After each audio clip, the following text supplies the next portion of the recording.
our trip up north this year. So, welcome. Couple of introductory things. Again, working on the internet. Excuse me. Want to give a shout out to Jeff's Catering. Jeff's Catering, we've been here for many, many years, does a great job. They work very well behind the scenes with us. So I just want to give a shout out to them. They put on a great spread for us every time we come here. So thank you to them and their staff.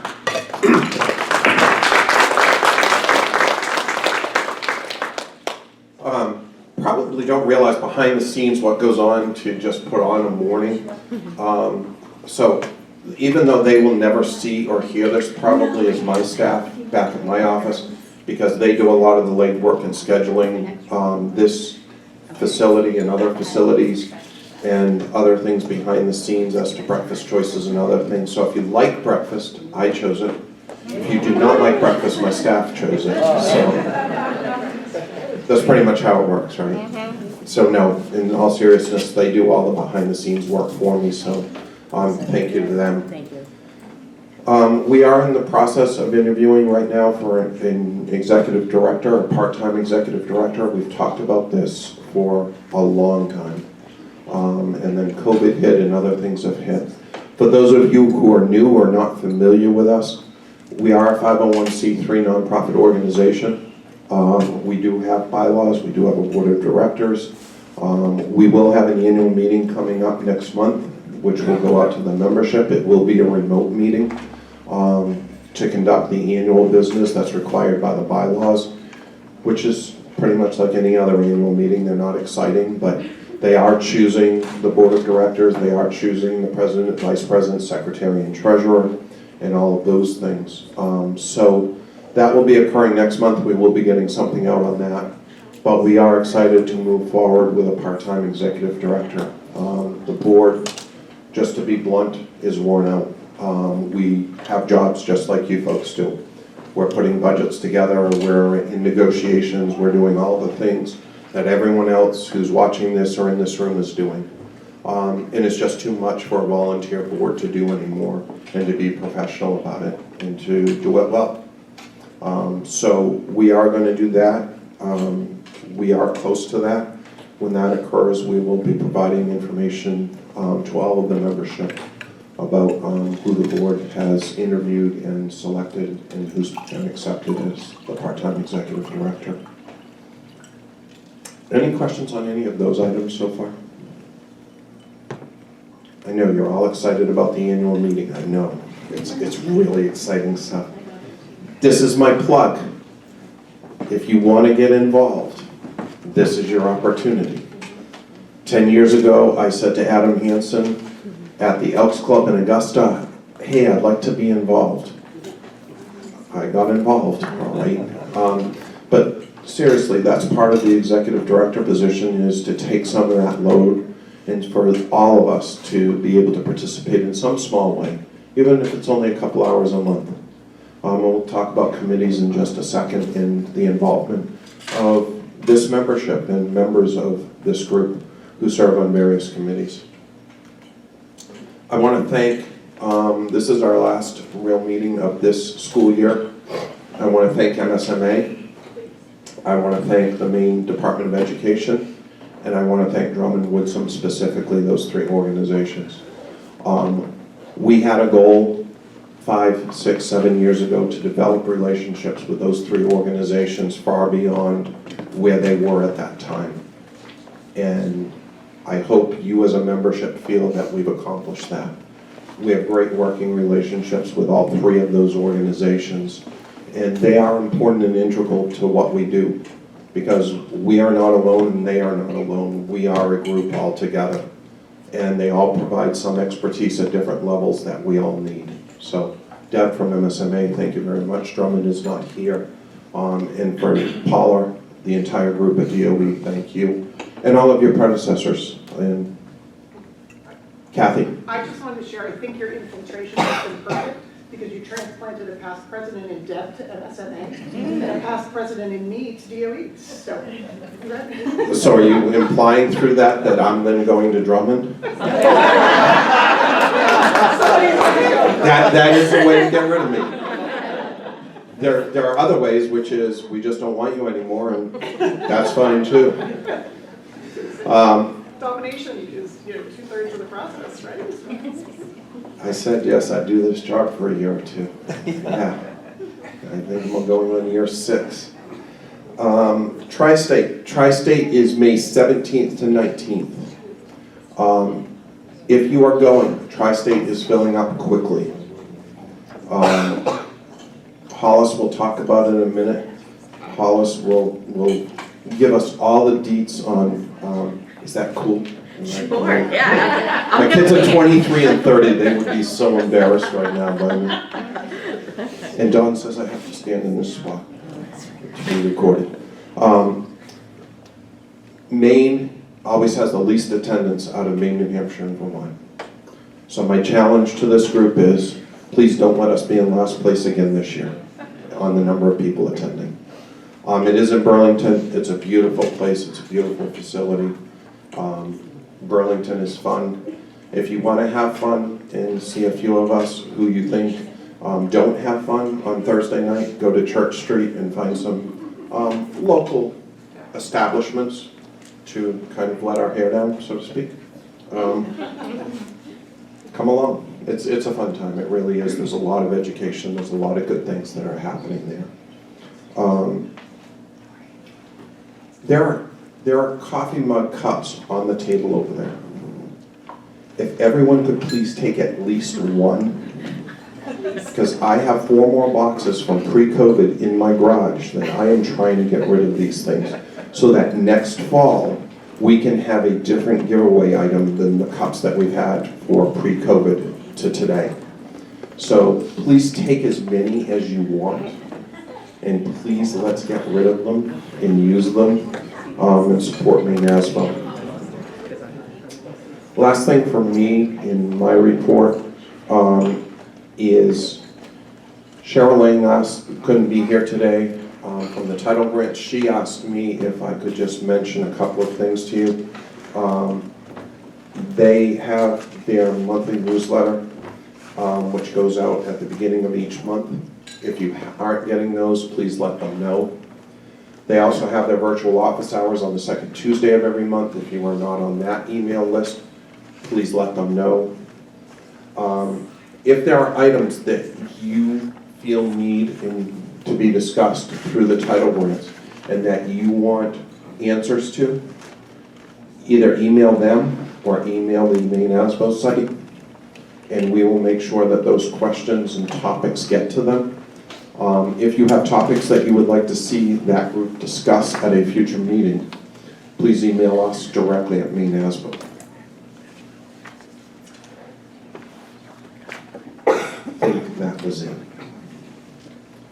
Before we get into approving reports, I just want to go around the room, have everyone have an opportunity to introduce themselves, say what school district you're from, and if none of us know where that school district is located, like you probably have no idea from northern Maine where 57 is. 57 is Alfred, Limerick, Lyman, Newfield, Shapley, and Waterboro, which is in York County. So can we just start and go around the room and just... Do I stand? You can do whatever you want. Jennifer Pooler, MSAD 58, that is Phillips, Kingfield, Avon, and Strong, Franklin County. Heidi Cisco from AOS 43, which oversees MSAD 31, which is Howland, Enfield, Pascompag, Maxfield, Edinburgh, and then MSAD 41, which is Milo, LaGrange, and Prattville. So Piscataway and Penobscot County. Holly Eggleston, SAD 59 in Madison. Katie Gorley, RSU 25, Bucksport, Orland, Road, and Prospect. Sherry? Sherry Proctor, MSAD 61, Bridgeton, Casco, and Naples. Rebecca Enman, AOS 47, Orrington and Dedham, as well as CSD 8, Airline. Go ahead. Lisa Collins from Tyler Technologies. Mark Bouchard, RSU 39, Caribou, Stockholm.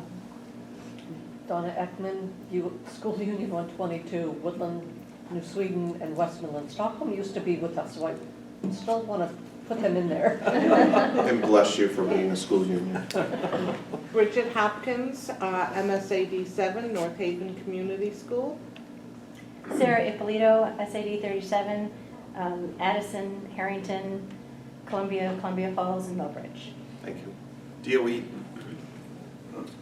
Ida Batista, School Finance Coordinator.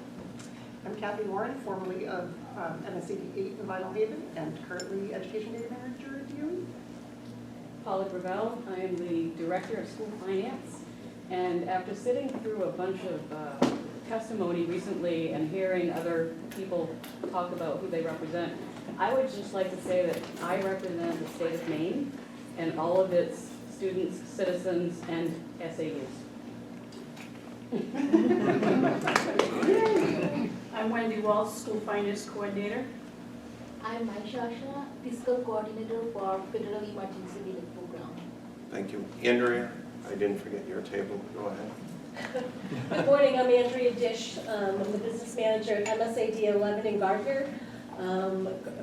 Gardner, Pittston, Randolph, and West Gardner. And for those of you who don't know where that is, we're about 5 or 10 minutes outside of Augusta.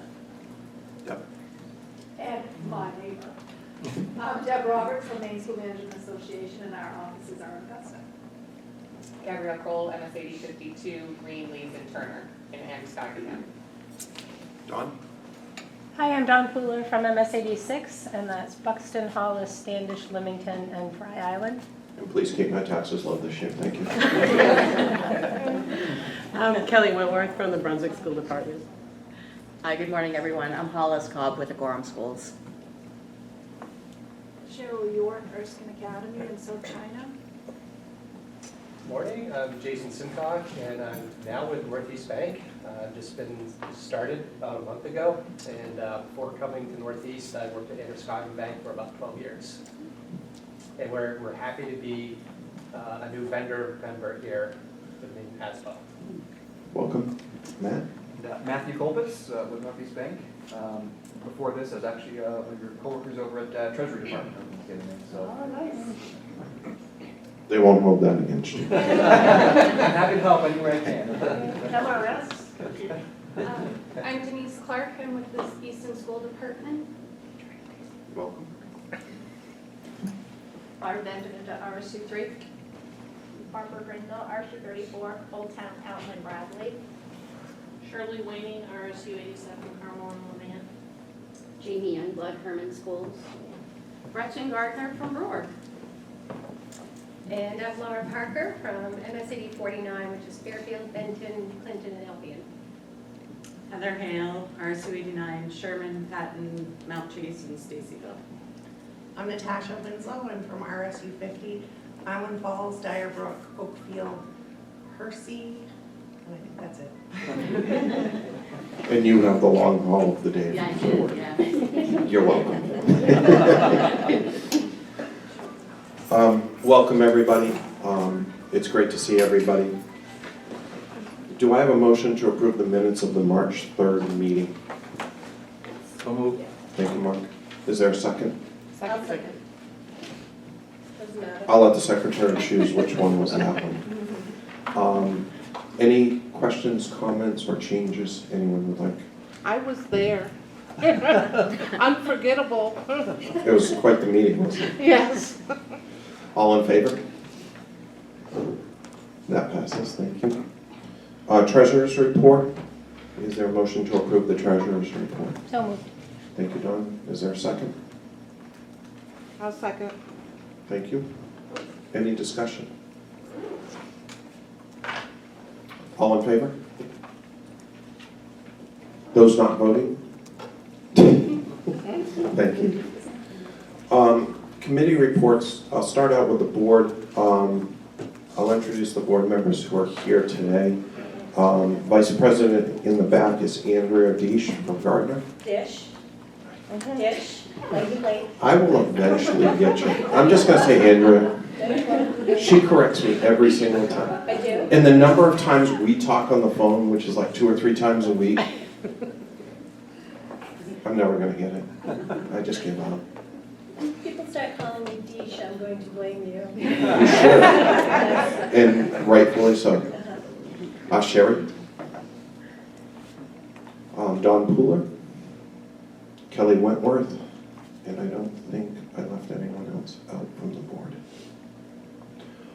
So I told you what we're working on with the board. Hollis, you want to talk about Tri-State for a few minutes? Sure, I'd love to. Do you want me to come up? Sure. Let them see. Okay, great. Use the Love that, microphone. that is You can get wonderful. recorded. That is wonderful. Thank you. So Colin did a great job earlier describing the location and the dates of the conference. And as he said, Maine is usually in the lowest attendance in Vermont. We would love to see more people, understanding it's a difficult time of year for Maine folks to get out, and it's quite a long drive for some of you. So that is a challenge that we've talked about, but we'd love to see as many faces there that we possibly can. So to tell you a little bit about the conference this year, as we usually do, we try to create an agenda that has work sessions, but also some wellness activities planned and opportunities just to have fun and connect with each other. So this year we have our typical structure of a finance track, a technology track, I believe, and a legal track. So you can choose which sessions you want to attend on the concurrent workshops. But at the end of the conference, what we decided to do this year is create a session that will allow all of us to talk about how are we going to use what we learned.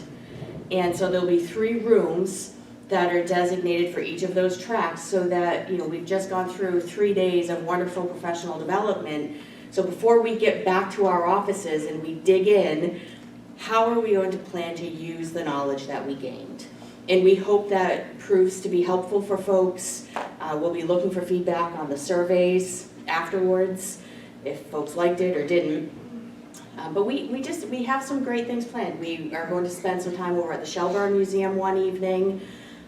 We set aside some time for folks to explore Burlington on their own. So I think it'll be a really great time. If anybody has any questions, I'm happy to answer what I might know on the spot here. It's not really on the spot. I knew I'd be called up here. But Colin did such a Want to talk about great 2 scholarships that MeASBO offers? You know, that would be great. So there are 2 scholarships. Now, do you want me to talk about the Doug Brown, or are they specific to MeASBO? Because that was a question I didn't really know the answer to They're last specific time. to MeASBO.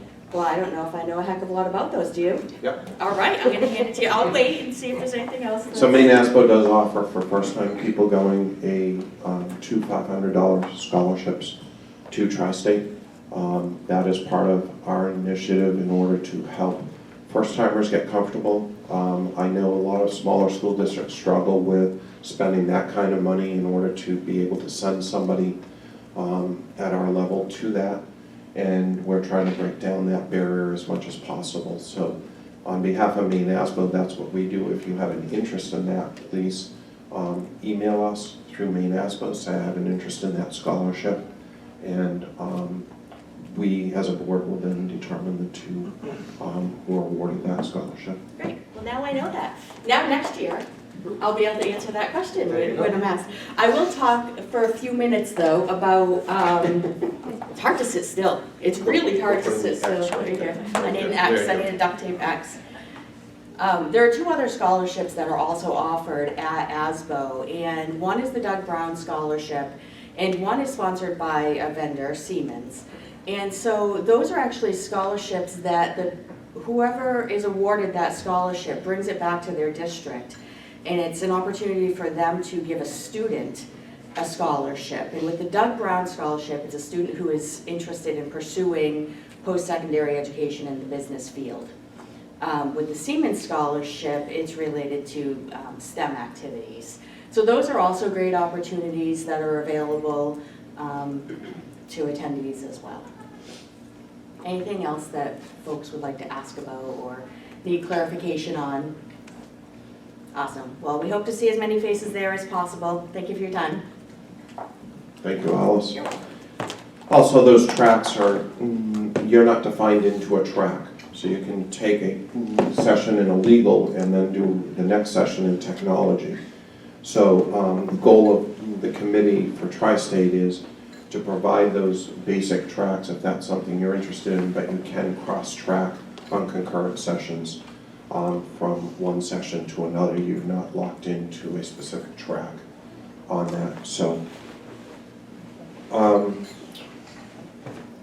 technology, I am not sure that we have anything to add at this point. We are hoping that the executive director position is going to take a large portion of technology and really make our website more interactive, more user-friendly, and more, just more visible in what we're doing in a place that you're going to be going more often than you are now. And that's really our goal with that. Legislative, I don't think anyone from legislative is here, but I know Stacy has been very involved. I know Zach has been very involved this year. I think they recruited one other person. If there's anyone who's interested in legislative, certainly get in touch with us or Stacy Field. I think that would be your main route. We really do need more help and participation on legislative. I think DOE will tell you, and I think Paula will tell you, that last year we thought was busy. This year is probably as busy or busier, Paula? You're hiding your head. It's so busy. Is that fair? So that is an area where there are bills out there, and there's a lot of bills. Deb from MSMA can probably tell you the same thing. This is where the collaboration really comes into play, because we are the ones in the trenches. MSMA knows what they know, and that's good, and DOE knows what they know. But they need our input, they need our expertise to say, how does this affect all of those students, all of the staff, and all of us as business managers in each of our schools? And what impact does that have? And I hate to harp and get on my soapbox, but if there's any example of that, it's earned paid leave. And if you need any initiative to get involved and be participating in legislative activities, all I need to mention is earned paid leave. There are a lot of bills out there, and there's a lot of bills that would dramatically change how we approve school budgets, for instance, how we negotiate, what is up for negotiation. So the more we can get involved and provide that information, it's important for all of us. And it's important for all the students and staff at schools in Maine. Yes, Kathy? I just want to contribute to your pitch here a little bit. I know Deb can probably nod vigorously and agree with me. There was a time a decade or so ago when MeASBO wasn't at the table in these conversations. It was always the superintendents, business managers knew a lot of stuff, and we weren't there. And one of the things that I have definitely noticed at DOE, and Deb maybe has seen it more, we're in those conversations now. MeASBO is invited to represent in audiences with the, where the commissioners listening to people, and in legislative sessions, we're being asked for our opinions. So we should not take that lightly, because it was absolutely not always true. In an issue near and dear to my heart, there's public hearings on minimum receiver legislation next week. I think Paula told me yesterday it was Tuesday. Wednesday? Wednesday, so public hearing just happened. Okay. Work session is now next Wednesday. Okay, there's a work session next Wednesday. I'm sure Deb publishes a great calendar about this stuff. But, a lot more of you are minimum receivers now than used to be. Pay attention to what's going on, because there's a lot of funding going on in the minimum receiver world. And I think we could talk all morning. Thank you, Kathy. I think we could talk all morning about the different bills that are out there, and there are a lot of them. I think if there's any position that the board feels very strongly about in the part-time executive director, this is certainly one of them, because this is an area where it needs involvement on a consistent basis. Unfortunately, one of the representatives in my district put a bill forward in order to require town selectmen to approve a school budget and to negotiate a school budget with the school board before it can go to voters. And that the selectmen would have the ability to negotiate and vote and amend or adjust the budget that the school board has approved. That's LD 1300. So we could go on all morning about all of those, but there are a lot. There's state teacher minimum wage increase proposal. So They go on, and I think that's where we as an organization need participation from all of us, but we also need someone in our organization helping to lead that. That is all I have for reports, and I'm probably already behind schedule. How's that? Any questions before we move on to presentations today? We'll have an opportunity at the end before we leave for more feedback and opportunity for you folks to ask questions as well. At the last meeting, we had an open session. We'll have an open session after this presentation. And one of the things that we spent a lot of time talking about was Infinite Visions. Lisa Collins from Tyler Tech is here. She is a support associate. She is a former business office employee. She knows what we know, and she also knows what Tyler Technologies knows. And a lot of the topics were around struggles with Infinite Vision. I'll be clear in what Lisa's mission is today.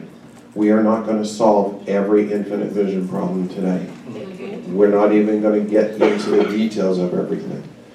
The goal of this session is to provide an overview from Tyler Tech and from Lisa specifically on what she can share about her experiences. This is not going to be the first and last session we do, and we are continuing to work with Tyler Tech and outreach to them to do other sessions with us and business managers throughout the state on Infinite Visions. So I want to be very clear that Lisa was very kind to offer to come here. She's got a very passionate connection to the work we do, but it is also not that Lisa's going to be able to solve all of our Infinite Vision problems today. It's to provide an overview. The next goal would be for us to get a user group together of folks who have concerns with Infinite Visions. And I know Tyler Tech is trying to deal with those on a case-by-case basis, but we as an organization are also trying to get you folks together who are having those struggles, hear them, and try to get a connection with Tyler Tech to help support that. So that's kind of where we're at this point. So if we can welcome Lisa, and thank you for coming, Lisa. Thank you.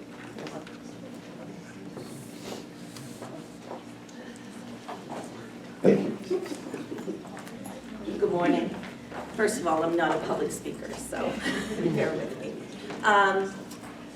I'm recently hired with Tyler Technologies. I was with Bangor School Department for 36 years, and I recently retired in August.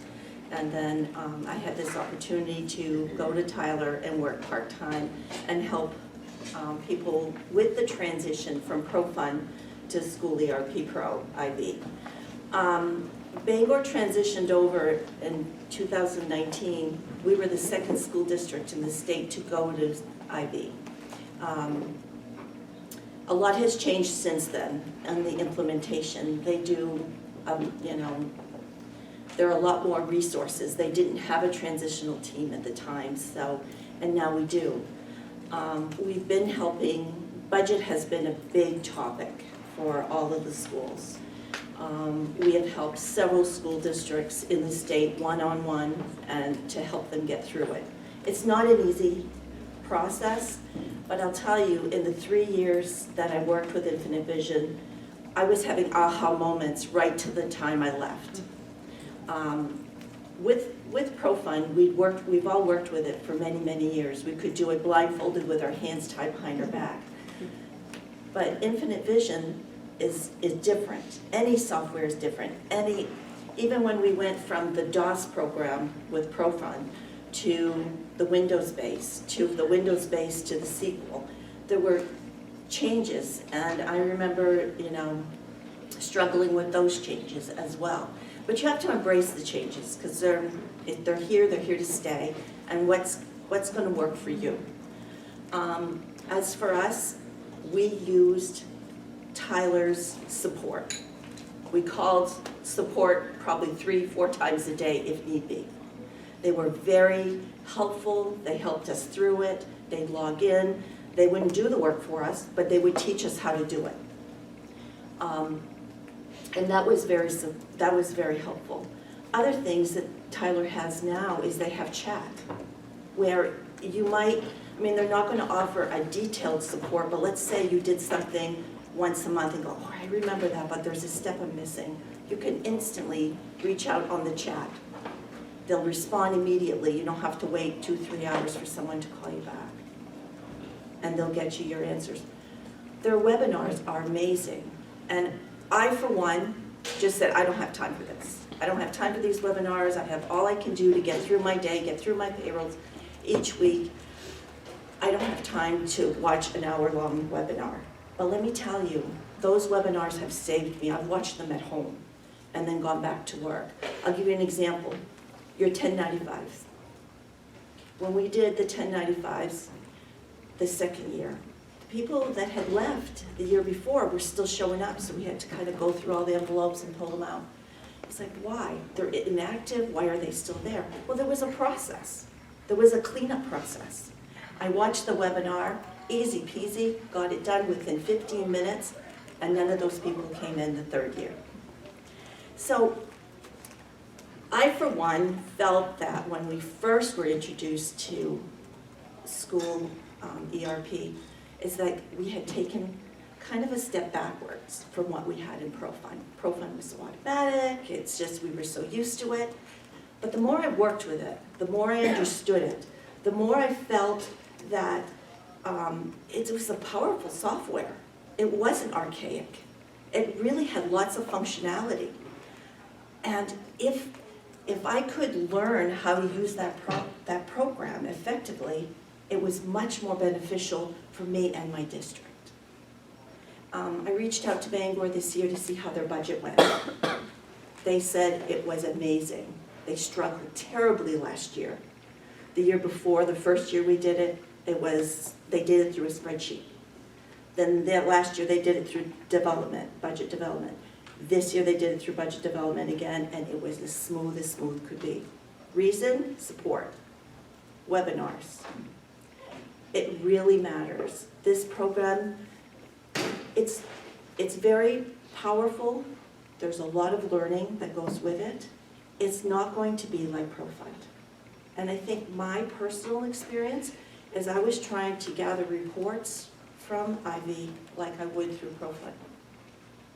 It doesn't work. It's like putting a circle in a square. You have to understand this is a whole new language, this is a whole new program. How do I obtain those reports? And like I said, my aha moment came with reconciling Maine State retirement. Under ProFund, we had a distribution earning report.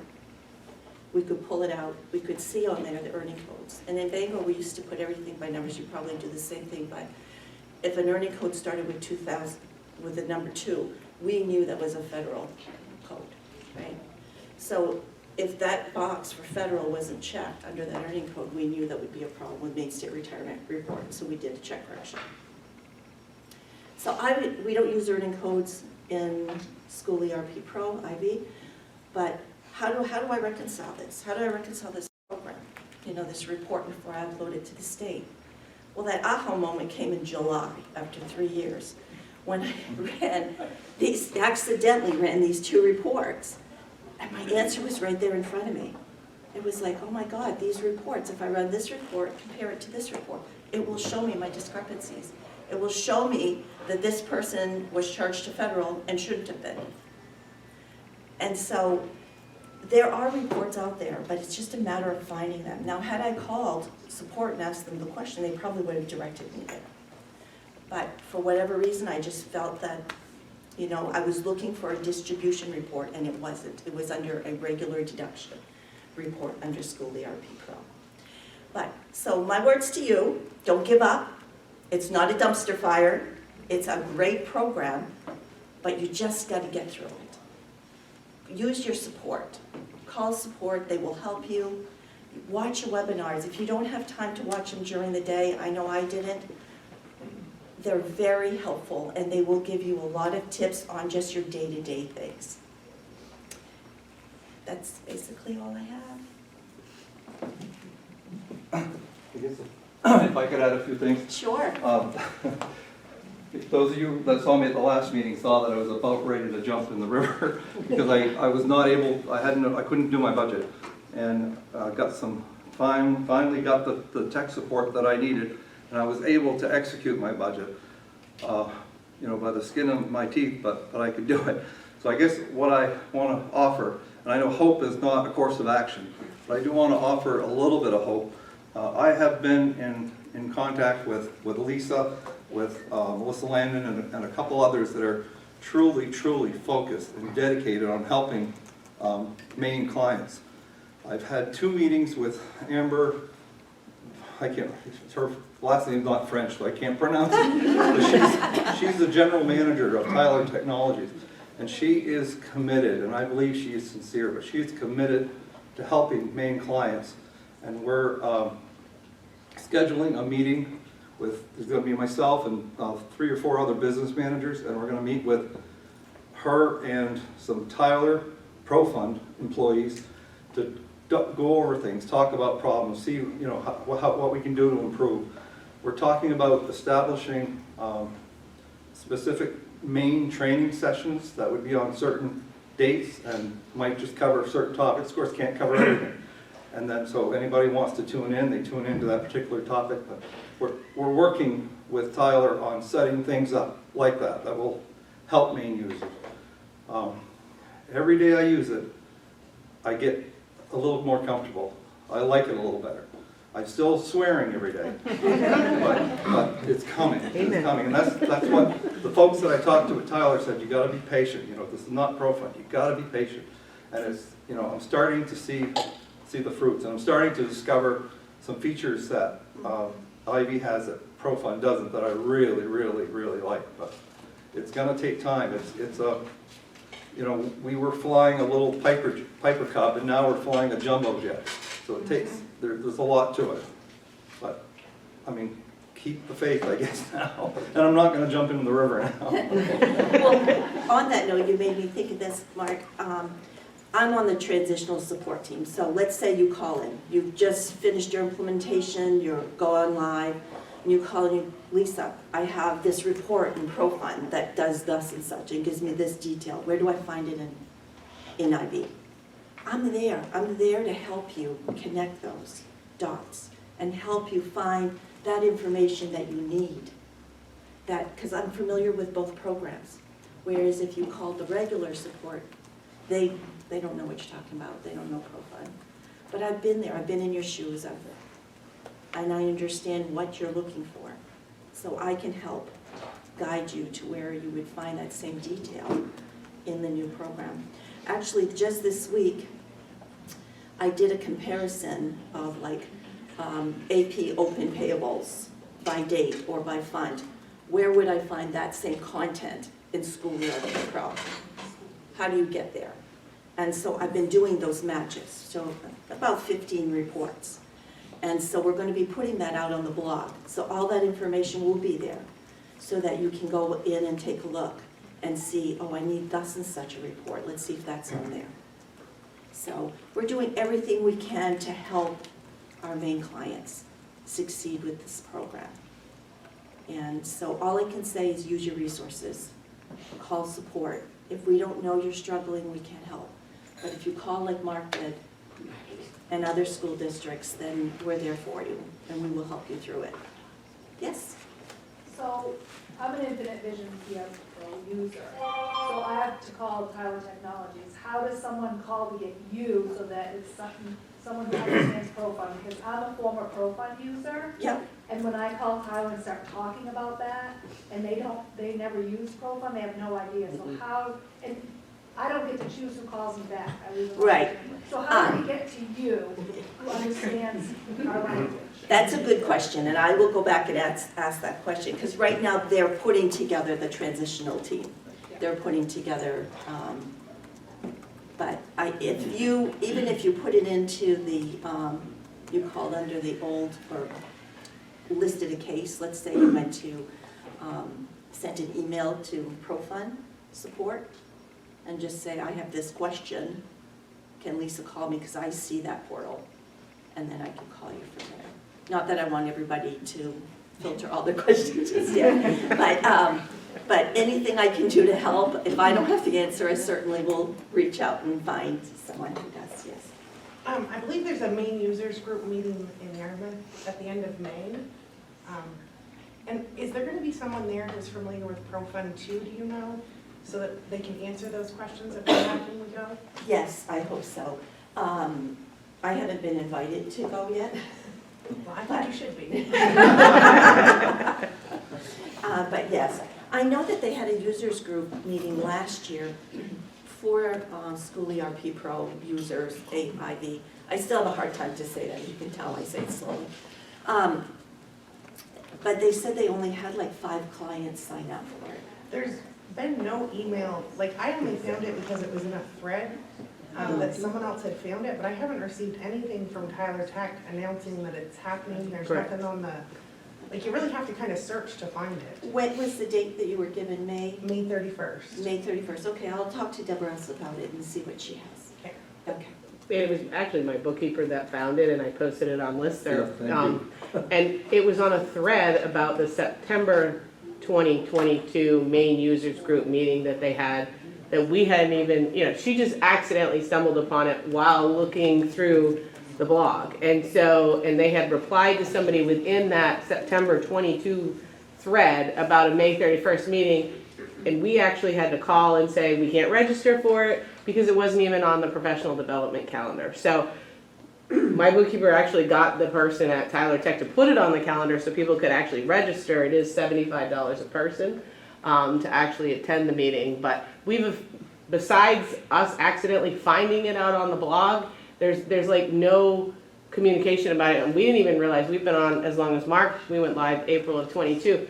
We've never been notified of a Maine Users Group meeting, even if a suggestion possibly, especially with the transition team, maybe send an email out to people. Don't rely on us going to a blog and randomly searching training available or user group to find those kinds of things, I guess, because they didn't get attendance because nobody knew about it. That's the sort of thing, like, if you tell us, we'll share it on our listservs too. Right. I hit all the data specialists, she hits all the business managers. Okay. Like, we'll share. All right. But like, I didn't even know there was a Tyler user group. I'd love to go too. We have, like, I don't know what the new world of staff data looks like. I'm speaking the same language Deb is. Sure. So, yeah. I'm not sure. Were you done happy? I don't want to cut you off. No, I was just like, I don't even know who, like, I was just actually looking up Michelle to see if she was still at Tyler, like, who's even, I don't know who the person is anymore. So I'm sitting here feeling old and disconnected. Well, I know that, having worked with advanced data systems, small Maine company, Jean would come in the office. Really dated you. Yeah, right. Even Michelle, she'd come in, how's things going, that kind of thing. But unfortunately, that's gone. And it's a corporation. And they handle things differently. I'm happy to represent, they're a corporation on which everybody here spends a lot of money on. Yep. And their vendor representation to interact with our systems, needs to be real. And, we get a lot of data through Tyler from you guys. Happy to be a poster child for that, for them being more involved in what's going on in Maine. Sure. I just want to add that we didn't know about the September Maine User Group meeting either. I stumbled across it afterwards, but I jumped in on a Massachusetts one that was free at the time. Just listened in to see, figuring, a lot of their stuff was familiar. In that, they advised that starting this year, there was going to be a user group fee. So I let the contact person that we're working with after transition implementation to say, I would be livid and refuse to pay $75 because you guys threw it onto Maine and you weren't prepared. And so other states have had free user group meetings for years and they're starting to charge this year. So I feel that we should all advocate for no charge for our first user group meetings for 2023. Because we've all faced our own struggles and challenges. It isn't just a matter of it's something new to learn. There were issues. So I just want to put that out there that we're going to advocate for no cost for a user group meeting when it can finally happen. Sure. I'll pass it along. I just had a question about when you mentioned the webinars. Are there free webinar trainings? Because some of the ones we're finding have quite a big cost. cost? That would be the university, Tyler University has So those costs. are, okay. But these are just free. So if you go to Tyler Community, Mhm. Client Support, and you go to the library, you'll have to pick either Pro Fund or School ERP Pro, and then go to the library. Okay. And then all of them are there. They'll have year end, they'll have 1095s like I, or 1099s, they have webinars for soup to nuts, they have them all. Okay. And actually, I believe Melissa's putting one together for budget only. She's in the process of putting one of those out there. I know it's the end of the budget season, but for the years to come. So Herman has been on Infinite Vision since 2021. We went live in January of 2021. We went from ProFund. I was in Brewer previously with Munis. So, you know, as a Munis user, it was, you know, Gretchen and I, ProFund, you know, like drool. And then with me moving into Herman and seeing ProFund, I literally cried because I felt like I went backwards. And then the transition to Infinite Visions was difficult because I had to do it all myself, and I had some other stuff that had to be kind of taken care of before I could move forward. But I really enjoy the program, and I'm always happy to share whatever I can with anybody, Thank you. connect with me. Tyler Technologies asked Herman Schools if they would be part of the Innovator Program. They are working towards, right now Infinite Visions has a desktop and a web interface. All the same database, just two ways to access it, and they're working to make the desktop, or sorry, the web version more like the desktop so that all the processes can be done in the web version. And so last night they loaded us with the advanced version of Infinite Vision. So we'll be going through and having meetings with developers, with the development team on how to make Infinite Visions better. And the things that are annoyances at best, you know, not just like Maine State Retirement. Ooh, I need a report that's not just an export from Excel from Infinite Visions into Excel. I need an actual report. And I think about ProFund having that report and Munis having a almost identical report. So I'm really looking forward to be able to be part of that project, but also, you know, the more I hear from people on things that they don't like, I feel like I have a bit of a voice right now to be able to help make things better for all of us. Thank you, yes. The more you work with it, the easier it gets. You find ways around it, as long as you're willing to dig your heels in and learn the program.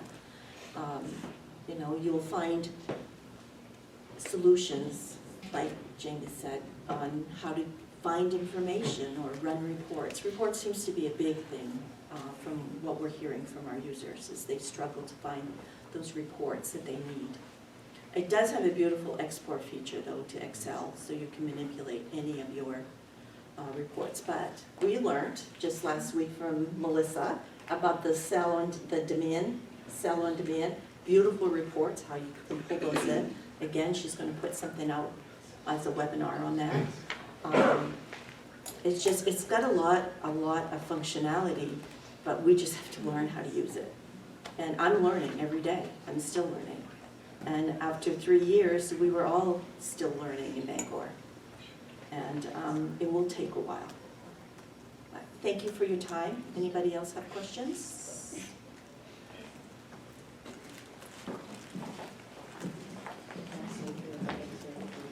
Thank you, Lisa.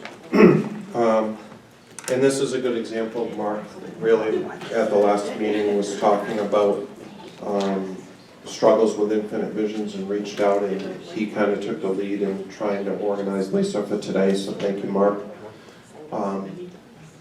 Our goal is to try to hear what you have to say. What is it that we can help with on our end in order to help facilitate this? What are your thoughts?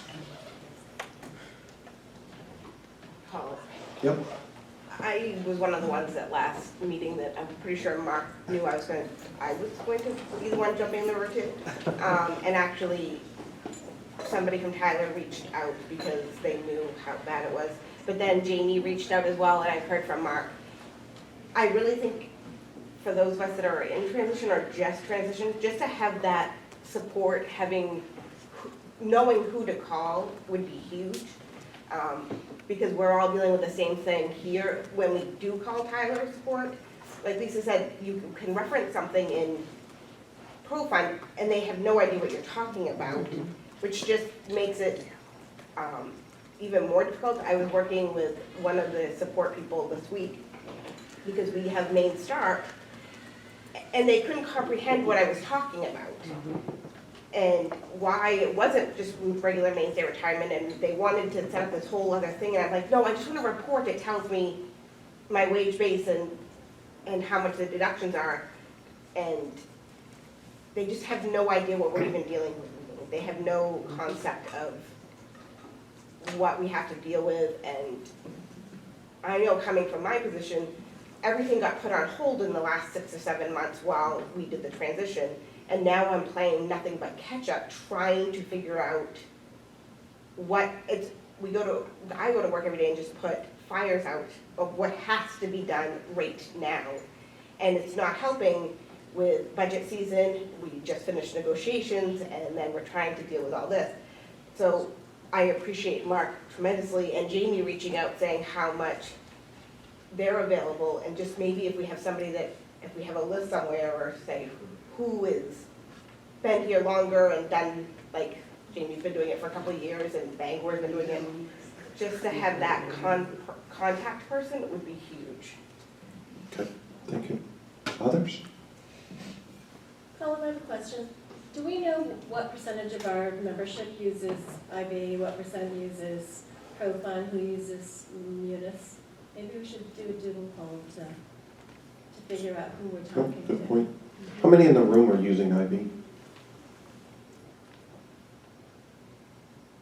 Similar struggles? I will say, yeah, we went live January 1st of 2022. Thought that would be a smart move because I was thinking calendar year, didn't want to mess with W-2s. Regret that decision. It was not fun coming back from Christmas break, everything being different with employees, heading of payroll, doing budget, doing W-2s. I wanted to cry most days. That summer, it got a lot easier. At Kathy Mount was huge, hugely helpful. I mean, she was like monitoring the chats. I posted a reply to somebody because I had a question about a report, and she called me the next morning and she's like, I've already done this, I've loaded the reports in your system, like, so definitely, I reached out to support a lot. I use chat a lot. The chat I find is great. They would, like if they had to connect to my computer, they'd be like, what's your phone number? They'd call me and we'd actually be able to connect and they could see, take screenshots, go back to people, research it, and then they'd come back to me. So I do agree that support is huge.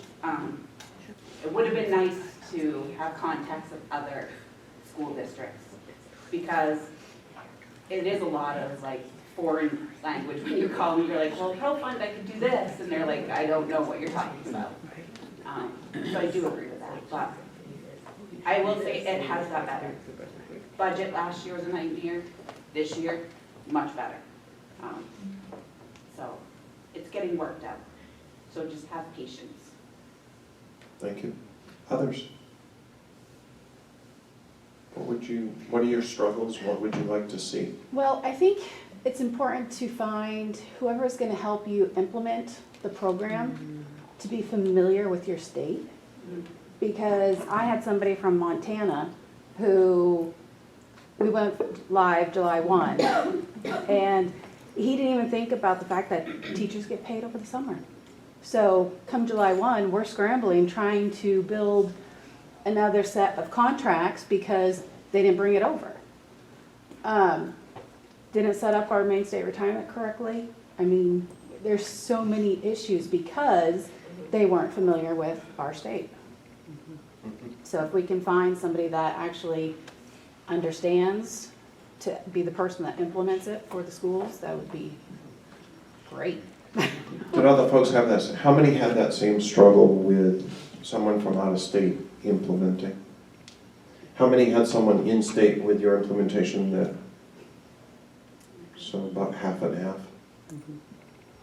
Yeah, there were many cases, again, not knowing Profund, you know, we were teaching our implementer in a lot of cases, but at certain points she would bring in Kathy Mount, and she would bring in, Wendy, someone from the Maine group, and then, then things started to happen. We could get through that crisis, but it would, obviously the numbers aren't there, but it would be great to have a Maine a Maine implementer working with Maine clients.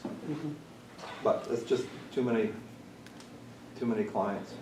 For those who had Maine implementers, did you have the same struggles? No. Exactly. What's that? Exactly. That's the frustrating part. I'm sorry, what? I had Judy and Wanda. Oh, I had God. Wanda too. Wanda was great. Okay. We had some from New Hampshire. So what Mark has worked on that he just said is he's worked with a few other business managers that he's working with to try to get a group together with Tyler Tech. That, I think, I won't speak for you, Mark, but from the conversations we've had, that's part of the struggle right now, is us trying to get to the right level of hierarchy to get someone from Tyler Tech who, like Lisa, knows Profund, knows IV, can come sit in a room for 4 hours every month, every other month, and have discussions, have real-time conversations. That is where we're trying to get to with Tyler Tech on this. If we got to that point, is that of interest to people? Yes. Okay. I just want to make sure we're going down the right road to try to get to where we need to get. Mark's put a lot of work in behind the scenes in order to try to facilitate this. Lisa was very nice about having a passion for Maine and about trying to come here. She admittedly was very nervous about coming because she wanted to make sure she understood her role. And she's at a certain level of the organization that she can't make decisions. And she was very clear about that when Mark talked to her and we were planning her to speak today. Having said that, we want to pursue more with Tyler Tech about saying, okay, this is what Maine clients need. And I just want to make sure that the messaging that I'm sending and or Mark or someone else is sending to try to negotiate, if you will, or foster those relationships and make those things happen are what we need. And make sure, just like the user group, that they're communicated properly, right? Because it's not just about having them, it's then about how do we communicate so that everyone's informed. Does that sound like a reasonable goal and objective for us as an organization in trying to deal with this specific topic? We will continue to work over this spring and summer on this as well. We'll communicate out to you how it's going periodically, but that's our goal since the last meeting in March, was to try to see if we could at least start with a foundation today, Lisa providing some information and moving, even if it's a baby step, at least moving something in some direction. Thank you for your offer in extending yourself out with your expertise and what you've gone through. Because I think that is what it's going to take. As you saw from the number of hands in the room, a lot of people have made the switch. I can't speak to it, I have not. I have not made that switch from Profund. And I know others that we've talked with on the board level with other business managers in the state. They're also looking for other softwares. And we also recognize that as an organization, we aren't promoting Tyler Tech by having them here. We're trying to address issues and concerns that business managers have. But I also know a number of business managers are moving, who currently have Tyler Tech, are moving to another software platform. And I want to make sure that we as an organization are helping to support them as well in their endeavors of what they're trying to do. So just so we're completely transparent about how we're trying as an organization to help our membership and be clear about what we're trying to do. Colin, No, go ahead. Thank you. What I would like to contribute to the conversation would be even stepping back to the conversion model that they use, the training model that they use. I have real concerns over because I'm going through it now. So on top of this piece of communication that we're going to be working with them on with each other about once we go live and kind of the support that we need to learn it, I would also like to have some type of avenue to communicate with Tyler Technologies about the challenges that are being put on business offices to go through a 2-year training process, 9 days a month for GL, 8-hour days with your entire office, staff, and then to know that from April 23 to April 24 for 12 whole months, I need to have my payroll department in 8-hour training days, 6 days in person, 6 homework days. So 12 days out of every single month, my entire payroll team has to be involved in this conversion. And that to me is not reasonable. I'm losing staff because of it, because we already can't do our normal jobs and put the time into this. So on top of the $700,000 that the town of Gorham is paying for the school and the town to go on to Munis, and $100,000 a year we're going to be spending for support every year thereafter, we're going to be paying consultants to help us go through this process. We are going to have to be paying overtime and stipends to people who are actually doing the work. I've communicated this for the past year with our project manager, and he's great. He's responsive to our needs, but I want to make sure it's going further than that. The response we often get is, well, we implement this all over the country and we've never seen another district that has such small staffing levels. It's not a problem everywhere else. We're not sure kind of why this is a problem for you. But then we get together in a situation like this and we're all talking to each other. We're like, yeah, no, we're in the exact same situation. We were told the exact same thing. So I think the project managers are wonderful and they're well-intending, but similar to Lisa, there's a hierarchy in place. And we need to make sure that that message is heard loud and clear. I've kept our finance committee and our school board involved. I give them an update every single month. I give them the training SharePoint calendar so they know if you're not, if anybody's trying to reach us on these days and you can't, here's why. So I've communicated it the best I can within my own district. But I think all of the problems we're facing starts very early on as we're planning for our go-live dates. So for me, hearing, we're going to go through 2 years of this intense training, and then for 3 years after, we're still going to be learning how to write a report, is pretty frustrating. For those who are implementing now or have implemented, is your commitment to training the same as what Hollis is describing? Is that consistent with what you're seeing? Yes. Yeah, except when you Not only the have one person that does pretty much everything. Right. Yeah, which is me. Yeah, you too. So that, it's you doing all of the training, and it's, I counted and I attended 300 hours of training. yeah. And we still struggle with some of those day-to-day processes. And whenever I voiced my grievances, they sent me brownies. I got brownies many times. Right. I've been told. So that message is consistent is my point. Yeah. Okay. Yeah. I think all the hours that they expect everybody to be doing the homework, whatever, we expected and we're hoping for more of them doing the background work. and Right. Some of the transition, but we also found that some of the things they migrated didn't come out right. We found boxes weren't checked and all of a sudden something wasn't really section 125 Right. and this and that. So trying to take our data into iVisions, add a profile into that, I think they ran into issues, but we expected more because we switched software before, and we expected more from them than we got, besides all the other issues that. And I will say one other thing to be very careful with is everything of mine is, hold up, sorry, allergy season has hit my heart. When Tyler and we've been working with Deb, when they finally brought Deb back in, was a I could breathe a sigh of relief. When they did our rebuild in ProFund to move us over, I have no idea what they did. Deb still doesn't know what they did, but they changed all of our beginning balances back like 10 years. And we have spent the last 6 weeks trying to comb through.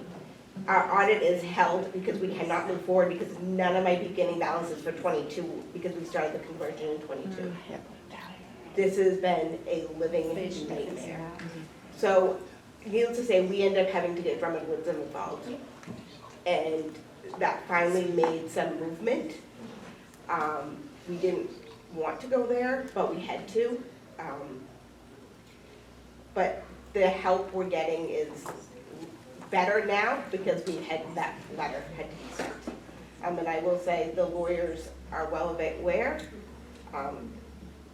And I know my superintendent is furious, not with me, thank God, because he's been in on the entire process.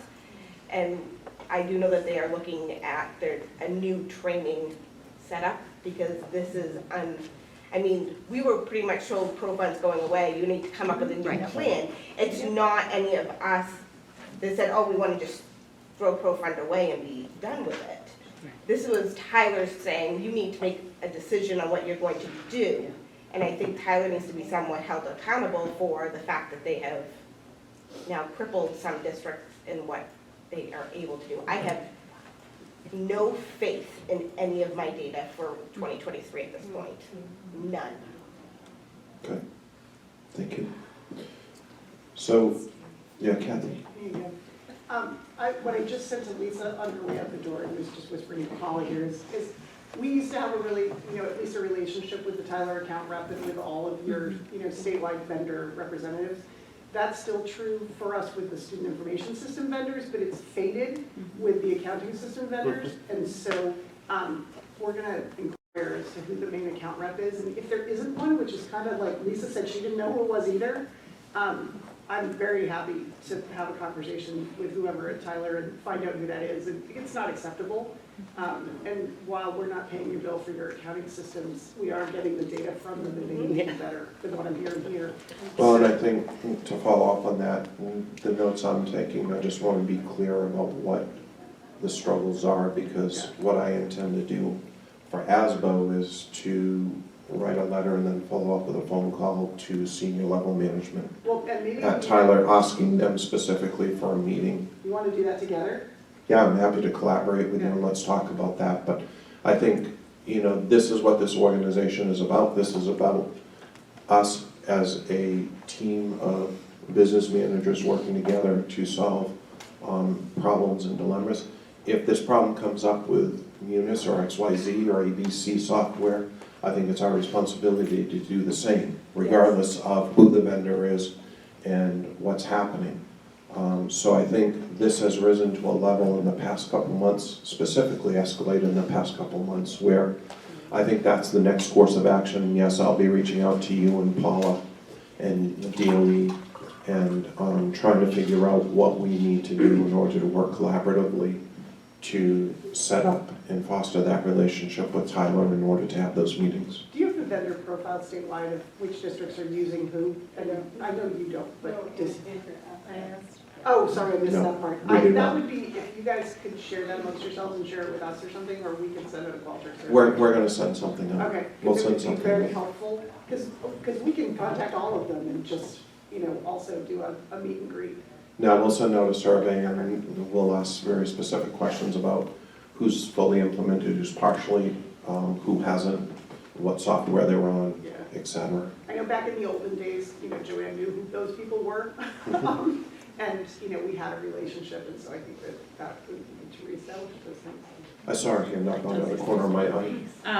I just kind of have a question for those that are still using ProFund and the people that are at IB. Why switch over to IB? Like, I'm still on ProFund, and I have not been told that I had to switch to IB, that it's ever going to end, or I haven't heard anything personally like that. I'm new, but they've been saying it for years. I'll speak for myself. Yeah, I mean, like, I won't speak for anyone else. I don't feel any pressure to move over, so. I'll speak for myself. Yeah. We have not moved as an organization, and I have not moved in the business office. because one, I have not received notification from Tyler that there's a drop dead date to move. Yeah. Secondly, I've heard all of you. I know. I'm just being honest. I mean, I I'm being very honest and transparent with you. Third is, I have a few senior level people in my business office who that would be their way to retirement. So to Hollis's point, there is a business sense to this, that I have made a business decision in my shop that I am not going to put that upon them. I put frontline upon them. I put time clocks. I put a bunch of things in the past 10 years upon them. This is not another one that I am prepared to put upon them It doesn't sound like something I'll until ever do. someone tells me at Tyler that my contract for ProFund will run out on June 30th of 2026, for example. I don't know what that date is. So for me, that's the decision we made. Everyone has to make their own decisions. But that's the answer for me of why we have it. Colin, oops, I'm sorry. That rumor is also being perpetuated by the technology people. I know my technology technician has said it several times, and I know they meet and they perpetuate that rumor. And I think that we need to make that clear to everyone. I think everybody needs to make their decision to transfer to IB on their own terms and not with some fake time schedule that doesn't seem to exist. And I can say the other part to your question, I've also talked to a lot of other business managers who have moved to other platforms. And I won't say the only reason, but one of the major reasons I keep hearing is money. Is that IV is too expensive for them and their particular budgets. But they have said for years that, you know, they're not making any really big updates to the software, to the Pro Fund. They'll do the enhancements to get you by, but eventually it is gonna go away. Yeah, well, But correct. In addition, I suspect that they can't give you a date because they have to train people to do it. And until, they can only do so many in That a is quarter. correct. Right. So I think once they get further, then they'll declare the date. That's Yep. right. I disagree. why I jumped is I didn't have Grant Tracker and I wanted to buy Grant Tracker, I wanted to buy the module, and they wouldn't sell it to me. They said, no, we're not promoting, you know, you gotta get out of it. So that's why I jumped to IV to use that Grant Tracker module, which I don't use, and I told them, give me my money back. Seriously. Yes. Because That was awesome. But anyways, no one put a gun to my head, but I thought that I could, you know, they wouldn't sell me Grant Tracker and ProFund, so I jumped. Kathy? The thing I will put out there as a thing for us to collaborate on and to not have it divide us in this situation. It is not tomorrow, it's not even next year, but the state will be moving toward a staff data upload at some point in the future. Sooner rather than later if I can pull it off. That is a perfect example of something that when we, and conversations will be starting within this year about that. So when that happens, that will be a perfect reason for them to not upgrade it in ProFund and upgrade it in Infinite Visions. So we should be coordinated. I mean, this is a perfect time for us to be having this conversation because I don't want to perpetuate them forcing you out of ProFund because I agree, my cold dead fingers, you know, would be on ProFund until they made me leave. So I just want to say that out loud. There's no time frame. Please do not quote me to your superintendents. We don't know when we're going to be able to do it, but we are talking about it. And as a former business manager, the way you have to enter staff data is ridiculous, and I will change it. So we need to be strategic about how that is approached with them. Thank you. Yes? My district uses ActiveFund. Is Yep. that comparable to ProFund? I'm sorry, I'm very, very new. Don't be sorry. What district are you in? Easton? Well, So thank there- you. I really love Kim. I'm the new Kim. So I will say, I do know a few business managers who are switching or have switched to AptiFund. I know a few other business managers who are looking at it. I wouldn't say it's prevalent at this point, but I wouldn't say that you're the only one either. Well, so what kind of really tuned me in to the conversation is the table over there mentioned like their beginning balances and carryovers. and everything with their audit, we're experiencing the same problem. I know that Active Fund and Harris offer a great training on all of that, but is ID something I should be looking into? Not yet. I think in fairness, And I would look to them in the future when I think they catch up. Yes. So far, my experience with Active Fund Review is that they've only been handling small schools. And when they get ready for the bigger ones, I tell my staff will change. Yeah, I have another district that, that I talk with frequently that migrated to Active Fund, and they're a larger district, and they're struggling.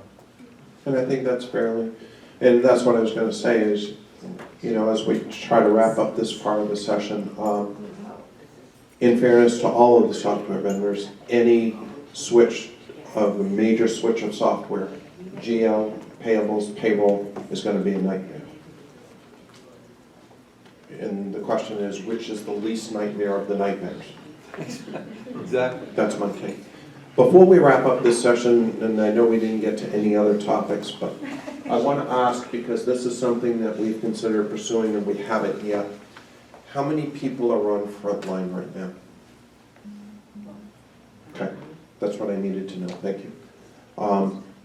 Because we're trying to understand what the prevalence of Frontline is in the state as well, how many are using it, and how much support we need to provide as an organization on that as well, so. Is that what your Very question few. was? Whoa, I didn't hear your question. It was Frontline? How many people are using any module within the Frontline system? We got a few minutes. I know we've kind of spent a lot of time, and rightfully so, and it's important on IV. Other topics that folks want to discuss today and kind of transition out of the software for a minute before we take a break. Other things that you want to see or you're struggling with, or that you feel you want to hear some discussion from other business managers. You can see by the last meeting we were on the same topic as well for a long time and why today happened. And that's good, it's important. And I personally, and when the board meets this summer, we'll have this discussion again, is in-person meetings versus remote. We are taping today, we will post this. But I believe that this would be a very difficult conversation. Personally, I believe this would be very difficult and wouldn't have the same output without it being in person. I think there's an interchange that happens in real time that just can't happen in Zoom. I'm not saying that it's a bad tool. It's just not the right tool for some discussions. Do you feel that way or do you not feel that way? Yes. In person. Absolutely. In Okay. person. No, I just want to make sure, because again, we represent all of you. We're business managers too. We're nothing special about us. We just volunteered to step up and try to form an organization to help. So we want to make sure we're helping in the right way. Anything else that's urgent for anybody today that's like, I really need input from the group on, it's driving me crazy? Yes? I have a rather odd situation. I belong to a union, so. Just remember we're taping today, so if there's anything private or confidential. No, I just want to be transparent to people that if there's anything, especially with negotiations or association, we're being recorded. School union 122. Okay. That type of a school union. Yep. So each of my 3 towns are municipal school districts. I have one municipality that has crashed. There is no one in the town office. They are down to 2 selectmen. There's no one to sign my checks. I am getting payroll done through direct deposit. Has anyone ever experienced anything like this, and what was their solution? Town collapsed. Yeah. Okay, thank you. Contact the attorney. I can't say. I have no experience in that. Thank you. Yes? Anybody have any idea on how to find an auditor? I've exhausted everything. So we just had this discussion at a regional service center meeting in York County. And someone was asking about auditors and being a former auditor. and a CPA that audited schools, I would say I would be Good luck. I would be hard pressed to say that now's the time to change auditors and start RFPing. I already did. Because I just they sent are- out 25, and I got either declines or no responses. Can we ask who people are using in the room? Sure. We're using RKO, Runyon, Christine, and Willette. How many RKO people? How many Whip Fleet people? One. We're in the northern part of the state. I do not know the audit firms up here, so Mark? I use Felch and Company, and they do traverse, they're primarily Aroostook County, but they do traverse the state, but they are not taking on new clients. Okay. We at RC 25 use Branter and Thibodeau out of Bangor, but I know they have downsized too and got rid of a bunch of clients. We were one of them last year. We were one of the And then few I ones scrounged to that find are one this current year, but that's not working out either. Who are you using? This is our first year with R.H.R. Smith. R.H.R. Smith out of Buxton, yep. Yep. We use James Lockman's office. That's Yep. how it works. We use RHR as well. I've had actually a lot of trouble this year. This has been a miserable audit. Yeah, we use I mean, RHR. I'm new too, it's my first year doing it, and we had to push it off because they didn't have a business manager until August, and I had a lot of trouble. I had to do 3 extensions because they just couldn't get me my information. My information didn't match what was in my system. It was That's the biggest thing we're having with Hot our mess. opening balances and carryover. Yep. Who we were using before wasn't as in-depth as RHR is. And so I guess a lot of the schools that they're serving right now, we all have very similar issues. I'm in hopefully my last extension at the end of the month. Andrea? So I'm using the former, actually Hank Farah, who used to be at RKO, who has audited us for years. I use him for our consulting now, and the auditing portion is done by Peter Hall, who used to also be at RKO. And I know they're taking on new clients. I'm currently using Peter Hall. We used to use Smith and Associates in It's only Yarmouth. been a year. I think they're still open, I know Wayne's not. Different Smith. Wayne Smith is different than R.H.R. Smith, so don't get the two confused. And Wayne is retired, but he got bought out by his former employees. Yeah, I just don't think Wayne's doing a ton of schools. I don't want to misspeak, but that's my understanding. But remember, Wayne Smith is different than R.H.R. Smith, two different Smiths. Struggle. It's a struggle, and you know, some of us leave public accounting and come to be business managers. So, And some do the opposite. and some do the opposite. And Lucy leaves and goes to R.H.R. Smith. So, it's hard right now. Yeah. Herman also uses Peter Hall with Hank. Yep. Yes. I have a little bit of an answer to the union question about missing selectmen folks. Like, does the town have a lawyer? You know, we've had a couple of towns that were deorganized, and so people kind of disappear, and it's like, no, you're a legal entity, and you need to have some people in charge. And, you know, just to help encourage them to like have an election, you've got to fill the office, you know. We have, and they did have an election, they were down to 1 selection, so now we have 2 instead of 3. And they are in contact with their auditors and MMA, but they had one person who was gonna work on Fridays and has since got done. I mean, they've gone through 5 people right now. It's so hard to start from nothing. Yeah. And they lose it all. Yeah, just keep knocking on doors. Oh, I do. Yeah. Thank you, folks, for the great conversation. I think it's really important. We're going to take about 15 minutes. We'll start around 10:40. And Jody Truman is going to be here from food service to talk about some financial stuff with food services.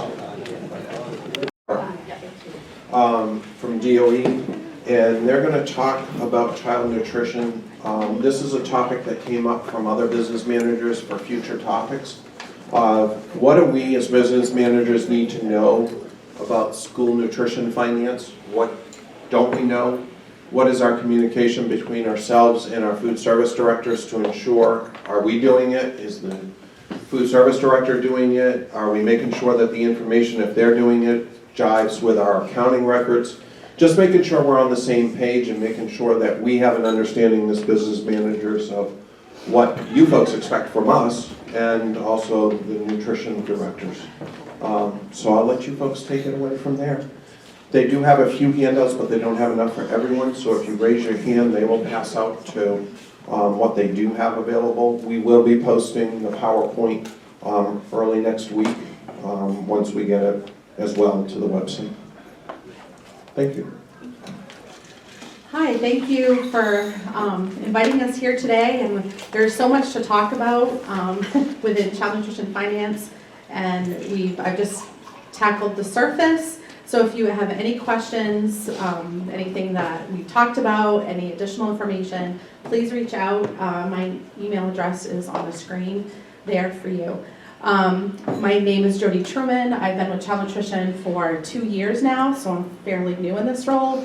However, previous, I was at SAD 17 as a food service director for 7 years. So I have that background that I brought to the team. And I'm Sarah Platt. I also work for the DOE Child Nutrition team, where my primary role is as a reviewer, school nutrition administrative reviews and procurement reviews. I have other specialty areas as well, including working very closely with Jody on CNP Web, which we'll talk about today. And in my prior life, I was a food service director as well. So we both come from the other side, if you will. So thank you for having us here today. yes. And please, I have bifocals, and so I'm going to be going like this to try to find where my line is. One of the side effects of getting older, right? As you all should be aware, and maybe you're not, but in 2022, we changed to CNP Web as our portal for our annual applications, claiming for reimbursement, and reports such as the October survey, formerly known as ED 534, as you're probably all aware.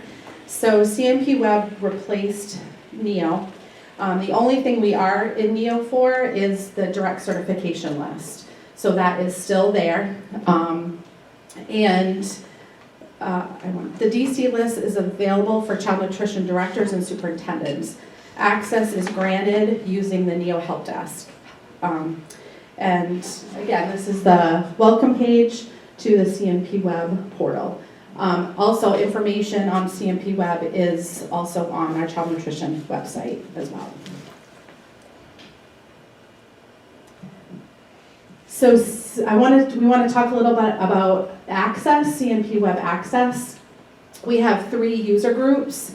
We have the sponsor admin, which is primarily used for claim processing, doing your annual applications, and stuff like that. We also have a claim approver. This is usually a superintendent, legal agent, or a person that is legally responsible for the district. And then we have view only. So the other thing is you can only have one access.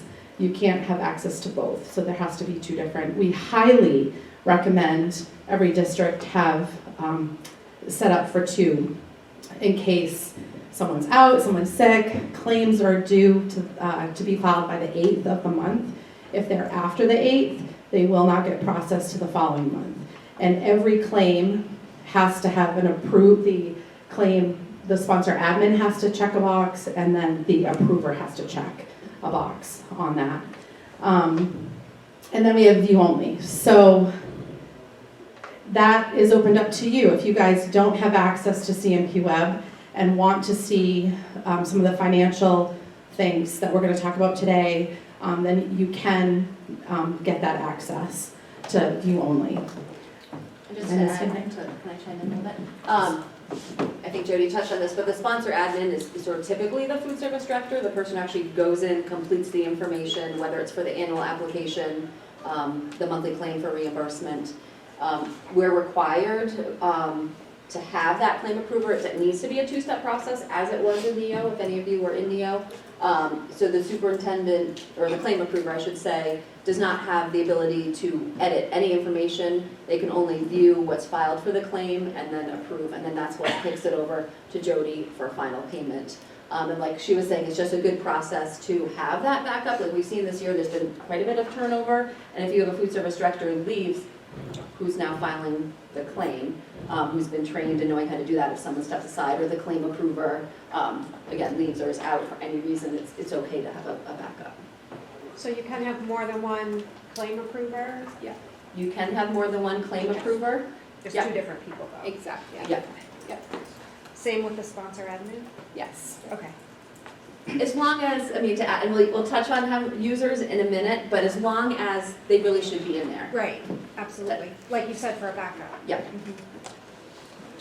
No, that's okay, if you're gonna talk about users next. Do you want to ask your question, or do you want to see if Go ahead and ask your question. Well, I was just gonna ask, who do we contact? Yeah, we will talk about that. Okay, I also wanted to note the user tab, which is highlighted in purple up there. That, and this is what shows up when you click the user tab. So it lists all the users that have access to your information in CNP Web. So that is another, and we are actually asking superintendents or whoever the legal agent is to verify users at the start of every school year to make sure they're up to date, that if anyone has left, you need to let us know so we can deactivate them as well. Yeah, we're trying to get that message out on a more regular basis to, our target audience. Because if your food service director has left, if we're not notified and if we're not told to remove them, they're still in the system and have access to edit any information. So really important that that communication is, you would have the communication and know we should not be in there anymore. Question? I have a question about the direct cert list. Right now, it's just the superintendent that can view it for our district. Is there any way that us business managers can have access to that? Because I know they're using it for the ESEA grants now. As far as I know, the answer is no, because it's confidential information for your reduced eligibility. So it's granted to food service directors and superintendents. Okay. I also wanted to touch base, also before I change the screen, you see other tabs up there as well. Just real quick, the first checklist and application, that is used for the annual application process. The forms tab is other forms that we require. The October survey, formerly known as ED 534, is reported there. Verification is there. FFEP applications are there. And then the claims and payments, which we'll talk about later, that you guys will be interested in. We'll go over that in a little bit as well. And the Forms tab also has the annual financial report, which you may be familiar from last year, and that's also coming up. Yeah. Okay, so right into the payments tab. So this is in our test site, so this may not be accurate information, but so when you go to the payment tab, it lists, which is very poor visibility, but it lists all the payments that have been given to the district. They have batches, which is right here. When you open the little arrow, it drops down so you can see what claim month this is referring to. And sometimes you'll have 2 claims that was done in 1 month for whatever reason. And I will note, you have 60 days to file a claim before you go into before it's late, and then you would have to file a 1 in 3 year exception. You're only allowed 1 in every 3 years. And there's a whole process that takes place for that to happen. So it's really important that you file your claims on time so you don't run into that and not able to get your money, reimbursement money. So sometimes, whether you have to revise a claim or if you're doing 2 claims in 1 month, so when you drop this down, you'll have September claim and say, July claim. So they'll be right here with the totals up top and the breakdown. And I will note the lunch, breakfast, snack and milk are all your federal reimbursement rates. The match column, that's all the funding that you're getting from the state of Maine. and we'll talk about that in a little bit as well.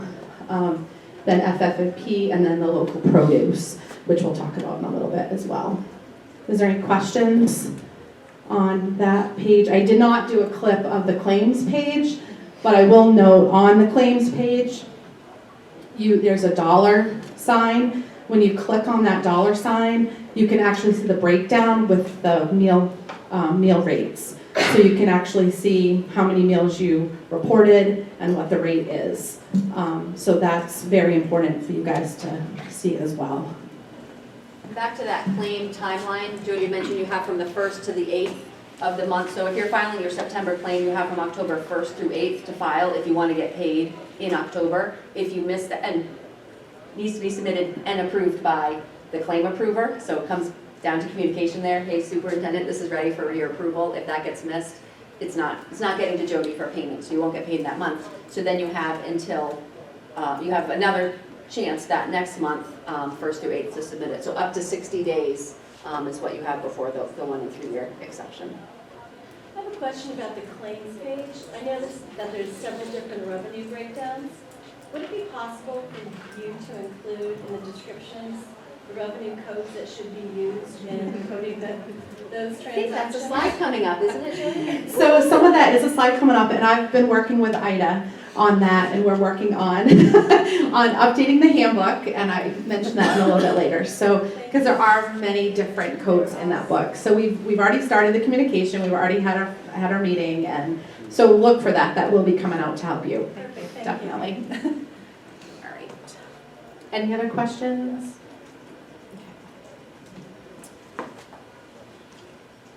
No charge meals, Jody. It's the hot topic. Yes, it is the big topic. So I think, were you going to take this part? Sure, I'm happy to take that. So I'm sure you're all aware that this was our first year in the state of Maine of offering meals at no charge. Notice I'm not saying free, no charge to all students in public schools and then certain private schools that have publicly funded students. So the reason why I don't say free when I'm speaking to you, when I'm speaking to the school food service audience, is because they're not claimed as free eligible. There's a big difference there. Students are still claimed by their individual eligibility, but they're no charge because the state of Maine picks up the difference. So it's coming from state of Maine pocketbook, not the household's pocketbook, to pick up the difference between the federal reimbursement and then, depending on student eligibility, what the household would have paid. So that's why we use the term no charge. This year's reimbursement rate, school year 23, are on the slide. We do want to point out that this year there was additional funding provided by USDA. You got an extra 40 cents for lunch, an extra 15 cents per breakfast. That was for this year only. So when budgeting for next year, reimbursement rates do not come out until July, which is not helpful to you right now. So in the past, we've always say, look at the current year reimbursement rates, assume they'll go up a little, but probably budget on current year reimbursement rates. This year you don't want to do that because there's extra money in there that will not be there next year. So probably subtract the 40 cents from each lunch and the 15 from each breakfast. Which is making me think of something else. A question I commonly hear from food service directors that is coming from their business managers that I think can use some clarification is the reimbursement rate is simply a meals time rate. You're not reimbursed fully for labor, fully for food, fully for other expenses. It's a basic meal count times meal rate. And with that reimbursement rate, they do their best to cover food, labor, and additional costs. I believe that was it with that one. Yeah, again, reiterating that we don't have the new meal rates yet. I was told by USDA on Wednesday that we probably won't see them until July. So just keep that in mind. But the easiest thing to do is take the rates here, like Sarah said, take the 40 cents off of lunch and breakfast 15 to come up with your budget. And that's the best. Unfortunately, that's all we can do. But also the state of Maine, the no charge meals, it is Maine legislation, so that's another question we get. Is it going away? It's legislation, it's not going away unless a bill is introduced and passed to take it away. So as far as we know, it is here to stay.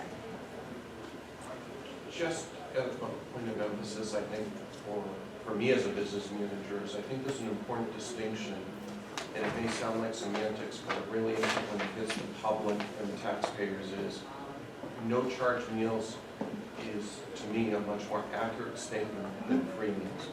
And I know we can't all control the media, we can't all control what our local governments are saying, but I think the more that we collectively, as business managers, the state, food service directors, refer to it as no charge meals, is much more accurate, because the statement you just said about this reimbursement rate is not intended to cover all costs.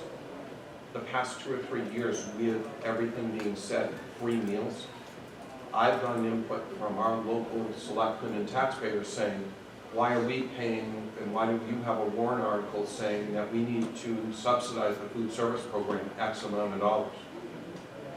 So I know it sounds kind of like a play on words probably, but it really isn't. When it hits the public, saying free meals implies to them that them as local taxpayers do not have to pay anything towards the food service program at our school. And that has been our message from our department from the beginning because of that exact distinction.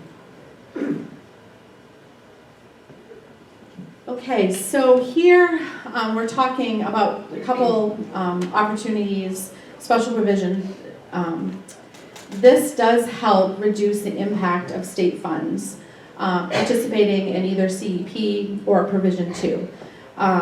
We recommend the CEP model if your district qualifies, and that's more than 40% of students that are enrolled on the DC list, and it's dated on or before April 1st. This year it was April 3rd because the 1st was a weekend. So that's what we use. The free and reduced school meal applications are no longer needed. No free or reduced school meal benefit applications are distributed at all within the 4-year cycle. And the superintendent must contact David Hartley by June 30th. To find out if you're eligible for CEP for next year, you can have your food service director run the DC list as of April 1st, or if they run it today, they just have to delete any students who came on after, or April 3rd this year. So if you have 40 students on that DC list as of April 1st and you have 100 enrolled, that school is eligible for CEP for next year. Right. Provision 2, the base year is the only year that you are collecting free and reduced school meal applications. Years 2 through 4, you are not collecting those applications. Superintendents must also contact David Hartley by the 30th. And again, this is the best way to leverage our federal funds. There's calculations with CEP. There's a lot more to CEP and Provision 2. I encourage that all information is on our website. I encourage you to reach out if you have any questions regarding this program, these programs. And of course, the other option is regular. Our normal program, which is free and reduced meal applications every year. Every year, sending them out, processing them, all of that. And all of these, it's participation. You know, it's your participation that you're getting, that you're looking for. Who qualifies for free, reduced, and paid.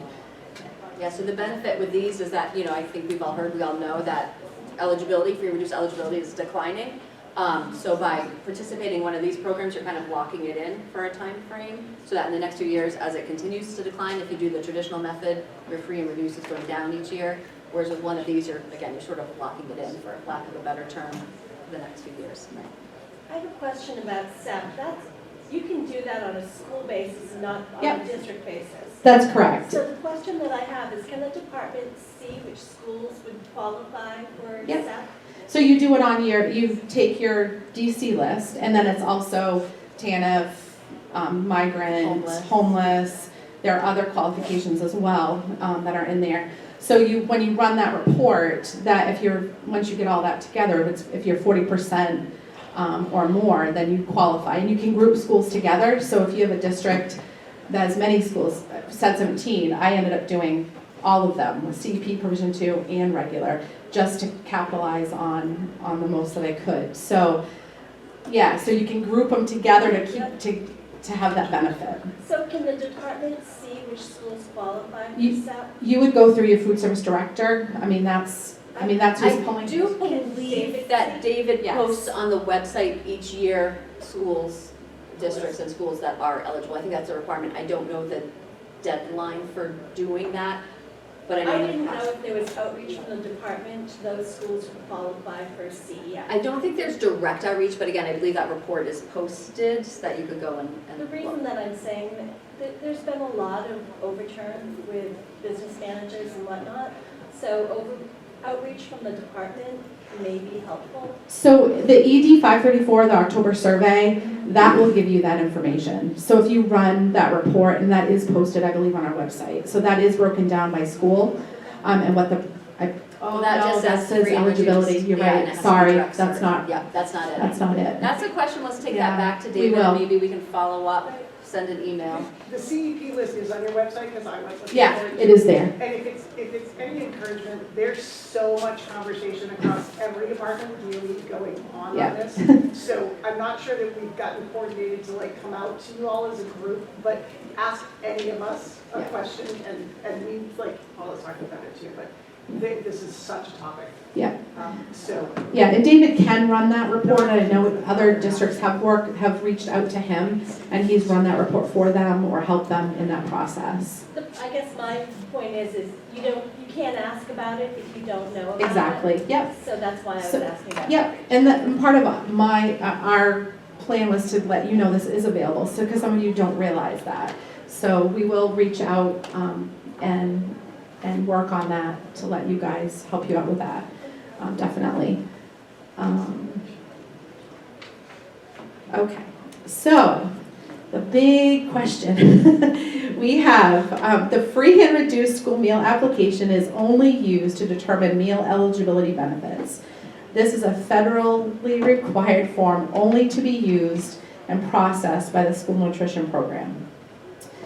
We have seen a decline in them bringing back the forms, and a decline in qualifying.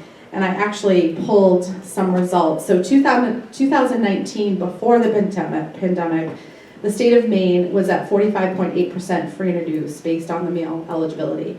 This year, we were at 35.31%. So that's a 10.5% decrease. So, and that's been the trail. It's been declining. There are many reasons for it. We won't go into all of them, but we definitely have seen that on our end. From a director, when I was a food service director, I will say that the alternate economic status form was, when I had to use that form, the parent would fill that out before the free and reduced meal application, because it's less invasive. So there definitely is a benefit for the alternate economic status form. Can I just talk about the difference a little bit more? Yeah. I was gonna, yeah. She was getting Go there. ahead. And I wanted to read this verbatim so I didn't miss anything. Okay, the alternate economic status form is a Maine DOE used form to collect the required information to calculate the ESP for schools. The alternate economic form is used for those participating in CEP all 4 years or provision 2, years 2 through 4. And go ahead. Okay. So I just want to make sure it's clear. I know you all know this, but I'm just going to say it again. I'm probably going to say it every time I speak in public about anything related to EPS when we talk about economic disadvantage status and feeding kids, which EPS does not feed kids. You guys feed kids, thank you for that. I'm sure they need food. We don't feed kids, no food.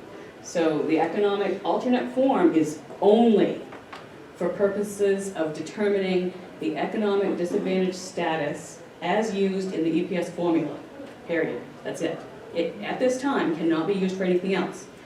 Yes, there are teams within the DOE that are talking about how can we get together and find one better or whatever way of determining this? We don't know yet. We're talking and we're determining, but we haven't figured it out.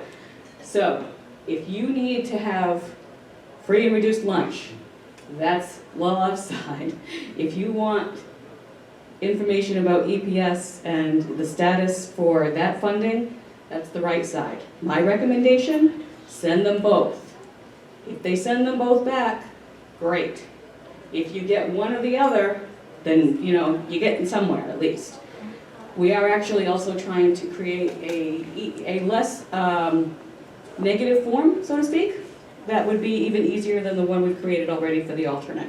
So be on the lookout for that if we ever find the time to do it.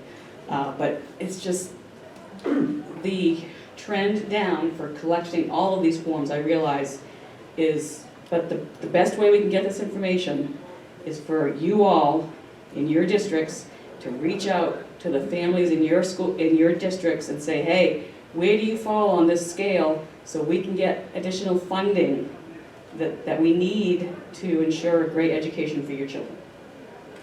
So I have a question for you that I used to get, Yes. and I still get it now every now and then. So I've had people ask when they're filling out the alternate economic status form, can they do a call to the parent and have whoever's, or does it have to be an actual signature? We are not as strict as the federal people. We don't care if there's a signature, as long as the district realizes you are responsible for verifying the information is correct. If you're willing to accept a call that you have been somehow noted, that's fine. This is on you. You are saying, we are verifying that these families are considered economically disadvantaged. The form is a template, by the way. It doesn't, you don't have to use how we've created it. You can make it your own. However, the one requirement is you have to use the same federal guideline as used for free and reduced lunch at this time, because that's the definition, that has been put out every year. So that guideline of what is your eligibility. The federal income guideline. Yeah, the federal income guideline as to whether you're eligible for free and reduced lunch. I would clarify that. So the guideline is that if the parent would qualify for reduced, so the free, it's sort of like we chunk those together. Right. For economic disadvantages. Do you qualify, yes or no? Yes or no. Right, we don't care if it's free or reduced, because if you're reduced, obviously you're free. So that is the level that you need to have in order to get the additional weight in the EPS formula. Can I add a caveat to that too? I don't know. I'm going to make it short, and I'm not going to take a ton of extra questions because I'm not a whole behind this. But you need to know who these kids are. So when you're collecting forms, you may have people you've got both forms on. Free and reduced lunch application trumps an economic status form. Yes. If you have somebody who's qualifying just for alternate economic status form, you need to know who those people are. So keep the stack of papers together. There is not, if any of you are your own data specialists, currently a way, when you put it into Synergy, to tell me the difference. That will probably be changing, because we need to know who these kids are.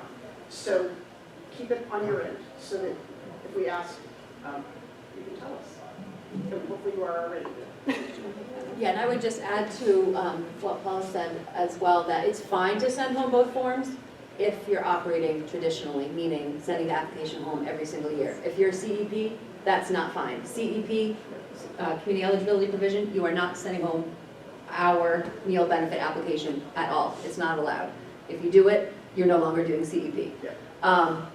And it's also not allowed to be sent home if you're operating Provision 2 in a non-base year. Many schools, this current school year was their base year for Provision 2.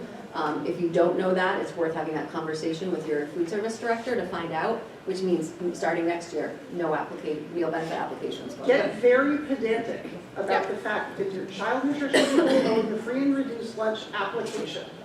Alternate economic status form belongs to the business office, or whoever it is in your world, and keep them separate. And that's why it's important to have them processed separately. Yes. So you have child nutrition processing your free and reduced meal applications, you have another department processing the alternate economic status form. I will also say, oh, there was something else and I just went away. Oh, no. There was also something So let me else. just add real quick then while you're thinking of that. While you cannot send, if you're one of those provision, you can't send the lunch forms, we have to collect the alternate form every year. That has to go out every year. We need that information, you can't wait 4 years on that. So please remember the difference. Yeah, and I will also say one of the things we've also seen this year is for provision 2, we review all those base year provision 2s. And what we found is some districts did send out both, and they also reported the economic status form to child nutrition as their eligibility status. So they are gonna have to redo, so we've had a lot of adjustments with our free and reduced meal application rates because of that. So I like the fact you have one person over here doing free and reduced meal application, child nutrition. Keeping it totally separate is the way that I think to help. Help desk knows the difference. Yeah. Call them and ask, call Ally, call us, call these guys. Yeah, exactly. I think that was it with that one. Thank you, Jody, for letting us. Yes, that's a big one. So some of the additional funding, was there any other questions before I hop into this one? Was there any other questions on the difference between the two or any more clarifying? Because that was really important, that piece. Okay, so our next slide is some of the additional opportunities that you have in child nutrition for money. I will say all of these, you need to make sure they are in your child nutrition account. That's where they're deposited. So this year and last year we had supply chain assistance grant, and that was, we've had 3 rounds of that. The 3rd round will be coming out shortly. And then as far as we know, that will end. That MEFS number is 4561. And you want to talk about that? Yeah, this was funding for the school nutrition program because of supply chain disruptions due to COVID and all that. Additional funding to purchase domestically produced, so grown in America, minimally processed foods and beverages. Tip, if you're a larger school, milk qualifies as a very easy way to kind of track those funds. But the requirement is that these funds have to be tracked by, you can't just take a blanket invoice from Dennis Paper and say, SCA funds. No, it has to be which items that you purchased qualify. And we review it as part of administrative reviews. And what I have seen this year is sort of a lack of that tracking. So make sure that has been happening. And if not, you have to go back and pull invoices and do it. And yes, round 3 will be coming soon. And I will also note on the round 3 funds, even though it's coming out now, some of you are thinking, oh no, how are we going to spend it by the end of the year? You don't need to spend it by the end of this school year. We would like you to, we want you to use it first. Use that money and recording it first to use that, because like Sarah said, we will be tracking and asking you for that reporting of the use of the SCA funds as well. There's a question in the back. So when you say MAPS 4561, is 4561 the object code for revenue? And is there a special revenue fund? What do you mean by MAPS and then the number? That's a revenue code. It's a revenue code. So is there a special revenue fund number as well, or do you run it through the typical? I would have to check, but generally speaking, we've allowed you to run it through your, through the system? Yeah. 1,000. And I think when we get the handbook done, that we'll clarify that as well for you. Was there any other questions? The next one is local PEBT. That, I'm not sure how long we'll be seeing that one for, but that money is also for child nutrition to offset some of the burden of reporting for the PEBT cards. And that number for reporting that is there as well. Yes. This is an appropriate time for me to riff off PEBT. So in a synergy of synergies, Colin just read his email. So that thing I just mentioned about keep your student detail on your alternate economic forms, we sent out an email today asking you to please let us know the student detail on your alternate economic form students. We've run into an issue with PEBT issuance where we need to know who those alternate form kids are so that we can figure out whether they participated or didn't participate, basically. So, so for those of you who are data specialists or I think business managers, Kim did the list for me, you have a list for me asking for those, or from her asking for those. So. And do you have a deadline for that? Because I know our map's not done for that. So we've asked for the current years by next Friday, if you can do it. Please try. We're on the hook with FNS to get the numbers that were involved back to them. We have to go look at previous years as well. So we didn't want to put that on you all at once, but if you have them, send them all. If you've got to go look for them, we'll have some more time for that. So I read the narrative of that email, not today, so I don't remember exactly what it says. Who did that go out to? Did that go to It went out to superintendent? data specialists. It went out to data specialists and business managers who had, there's a reporting criteria of ones we had information from. So if we hadn't gotten economic disadvantage counts from the school, which like this is SAUs without schools and that sort of thing, they were exempted. So it should be almost everybody. I just didn't know if it went to superintendents or Data business specialists and managers. business managers. We just received it, not to like 10 minutes ago. Yes, so yes. It was kind of funny. I think it's really funny that I was standing here saying that at the time of the email. I was like, oh, that's. I'm going to tell Kim she's got bullseye accuracy. That's communication at its best, right? All right, so another funding source is a school meal equipment grant. This is done once a year. This is to help districts with equipment. I believe it's over, well, I think they changed that. It was 5,000 or over, but I think they changed that. Yeah, so there's flexibility with that. So that's done in the fall usually, and we post that on our child nutrition website. Well, it's on our website and our child nutrition listserv. Then we have breakfast after the bell, and that is to help with equipment as well, or supplies to increase your, well, actually it's for schools that are 50% or more, free and reduced, and it's to help increase participation in breakfast after the bell. And that NEFS number is there as well. Then we have local produce. Do you want to talk about that? So the local produce fund is available to any school. So unlike, breakfast after the bell, you have to eat 50% or more free or reduced. The equipment grant is optional if you choose to apply for that grant or not. Local produce fund, is also optional, but any school can apply. And basically you get reimbursed $1 for every $3 spent on local foods. Trying to think if there's more I need to add to that. There's a cap. Okay, thank you. There is a cap. We believe, we're not the local foods specialist, but we believe it's $5,000 per district per year. And I will tell you also that for the local foods, local produce, that is reported on your district claim. So it's on the claim page, the final step, and when the approver does their part, there's another section where they put the local foods money requested, and they have to upload the receipts because those are all looked at and verified that they are actually local foods. And I believe fish is added to that as well. So there are some changes coming with that. We have a new local produce specialist that will be on board as well. And then the other thing I just noted that we've been working with IDA on updating the handbook for you, so you'll have codes, the codes that you need, and description of some, maybe to explain some of the differences. So we're hoping to get that done for you guys. So your equipment grant and breakfast are the same code? Yes. Oh, maybe I did mess up. I could have messed.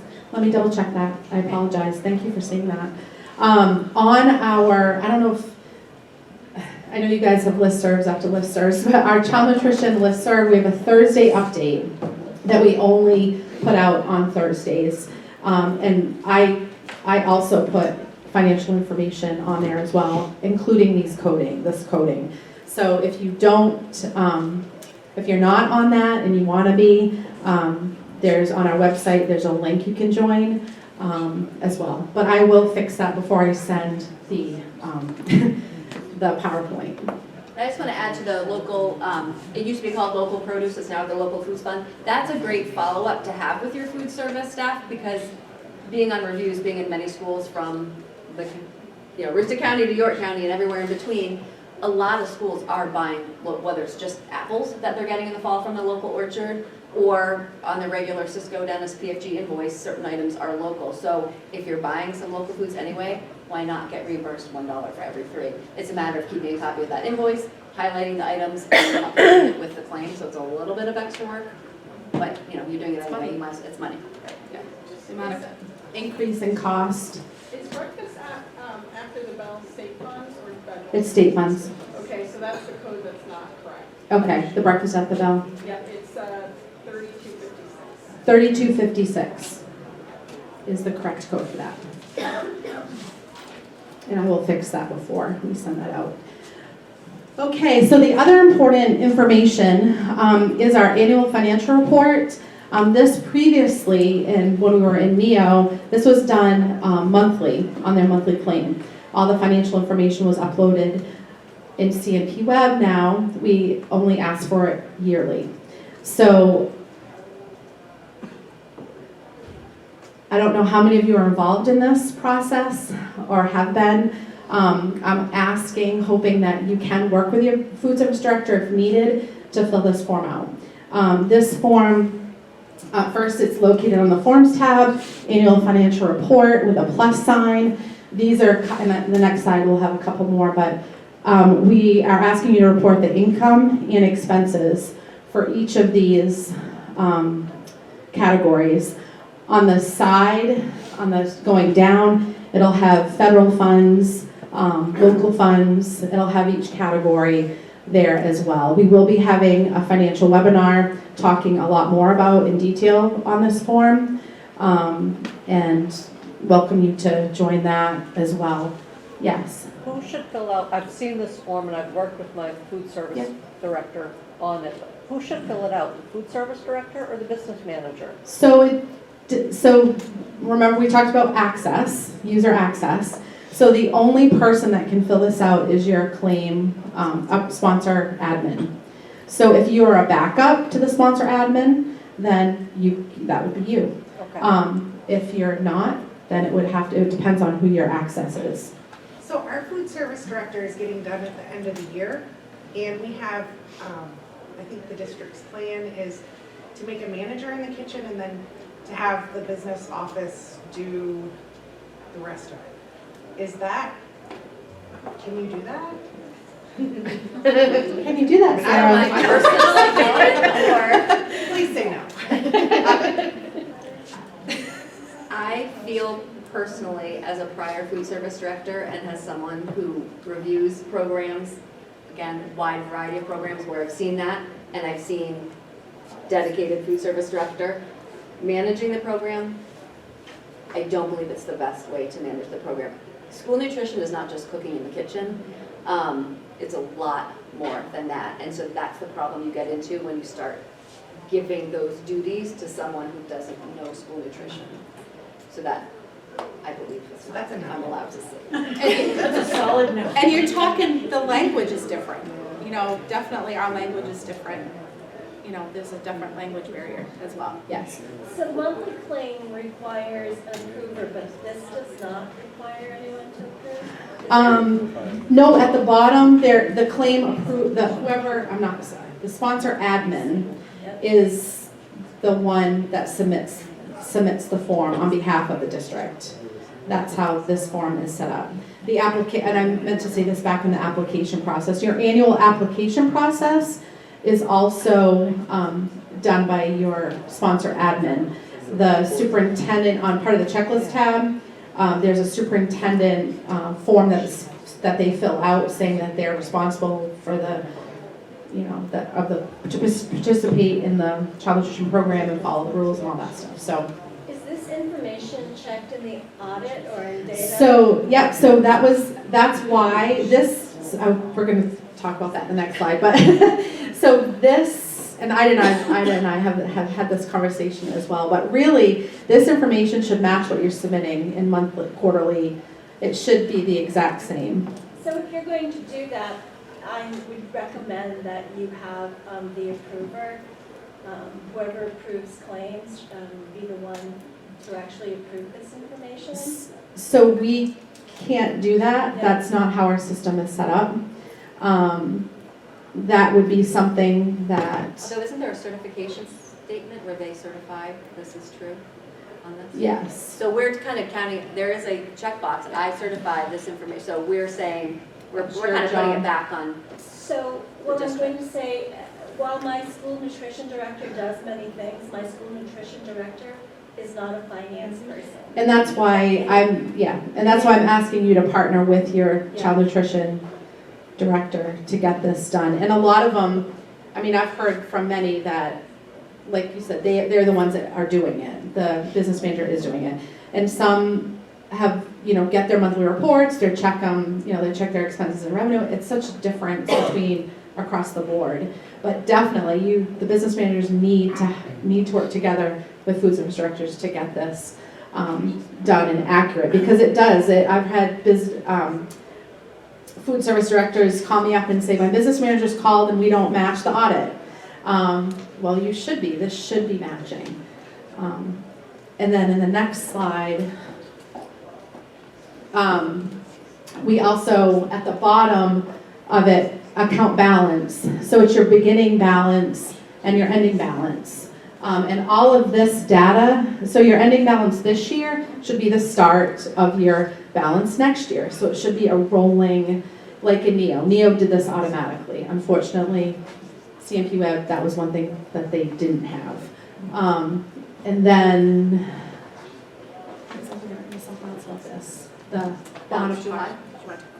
So there's a requirement, because school nutrition programs are federal programs and we're nonprofit programs, you cannot maintain at the end, the close of the school year, you cannot have more than 3 months average expenses in the school nutrition account. That doesn't mean it gets transferred to the general fund though. That means you get a nasty letter from our office saying you have too much money. So we're looking at this to determine that too much money in the school nutrition account, you need to reinvest it back into the program, and you'll have to submit documentation to our office on how that was done. I will say a caveat to that. So because of the rising cost of foods, you can also write a strong letter to say this funding, I'm not saying it'll get approved, but this funding, depends on how much you have left over too, but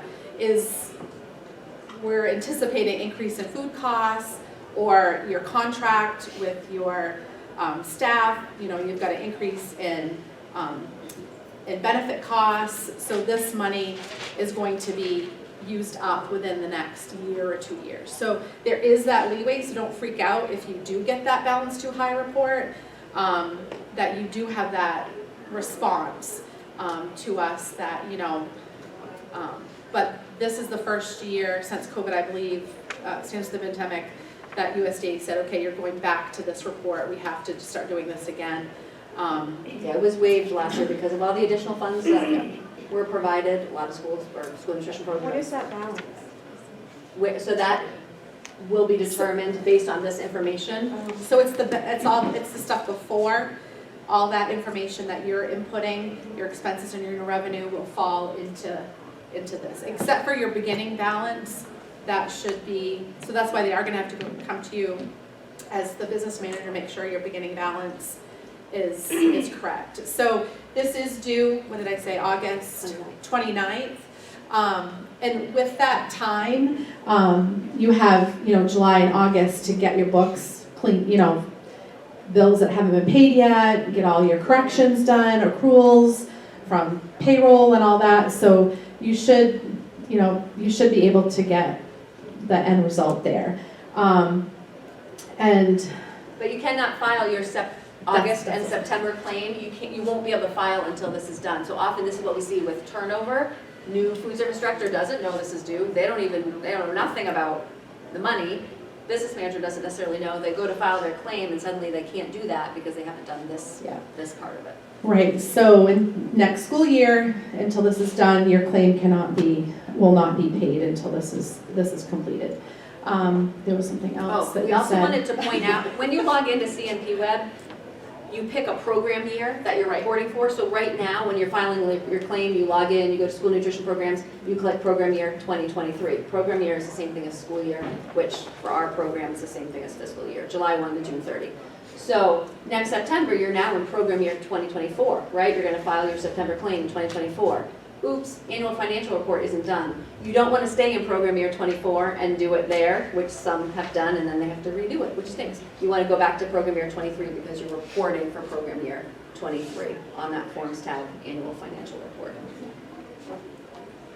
Yes, I believe in May, I think it's May is the financial webinar, and I'll be talking about this whole process as well. I also want to note back on the tab when you're in CNP Web, you're at the sponsor entry, there's a help tab, and all of our instruction manuals, guides are in there. So we do have a guide on completing this financial form as well. So that is there. Any questions? Can I ask Ida a question? Of course. What's going to happen when this information doesn't match my upload? I mean, it wouldn't happen to me, but. Yeah, hypothetically. And there are some assumptions that food service directors are making because, for instance, some of the allocations by school and by locations and other stuff, we're not keeping the accounting records. I didn't catch that, I'm sorry. When you dig into the financial report, and we don't have time today, Yep. but there's very specific categories you're looking for expenses. So, but I can switch that over, I don't know how much time, and I don't remember what it looks like. There, pretty much, so I will say this, on our website, when you go down to the financial form, there's an Excel spreadsheet that David Hartley developed, and he mimicked that to what this has. And I believe that may help you with some of those categories. It may clear some things up. But what I'm saying is I think the level of detail you're asking for is a lot more detailed than what some, including my own school district, is reporting in our accounting records. I believe you're correct, and I think he did it that way because some districts do keep it at that level, others don't. So I don't believe you're required to do it. Like, all of the options are there, and you fill in what you. A year or two ago, what our food service director understood was, well, estimate it then. No, definitely not. I think we need to maybe come back and have a discussion outside of here about the cross-referencing between what you're looking for, what you're cross-referencing. And Ida and I have we've had that conversation on matching those up. And maybe not using this, maybe using that, but that's a whole other down the road type of thing. Trying to get it so it's easier for you guys and accurate. That's the biggest thing, is accuracy. I also want to, we don't have much time left, unfortunately, for today. I want to make sure we're giving Ida and Paula time for their presentations. And we can, I don't think there's much. Yeah, that was it. There you go. The last thing though, on that slide, I do just want to mention at the end of the annual financial report, it gives you your per meal cost. It's all based on the information that was entered, so it's not accurate. You don't have an accurate per meal cost. But what you're charging adults for meals, we look at this for reviews. If your per meal cost is $7.75 and you're charging adults $4 for a meal, we're going to make you increase that adult meal cost. So before you set prices for next year, take a look at that. And that's it. Thank you so much for your time. Thank you. It's a lot. It's a lot. Thank you. Any other questions folks have? We will be posting next week this handout along with the other handouts. Paula's going to have one as well. Thank you very much, ladies. Thank you.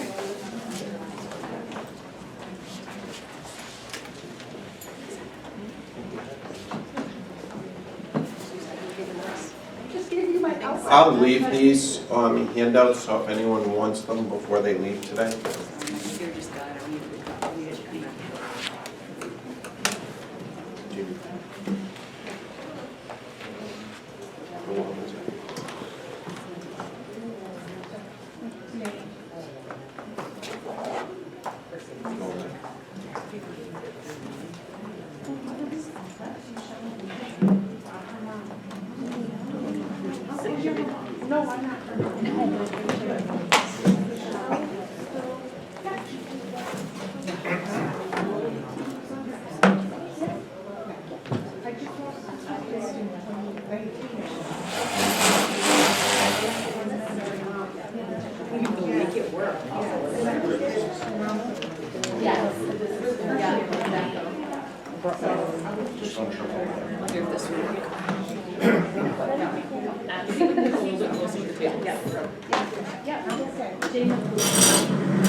No tripping.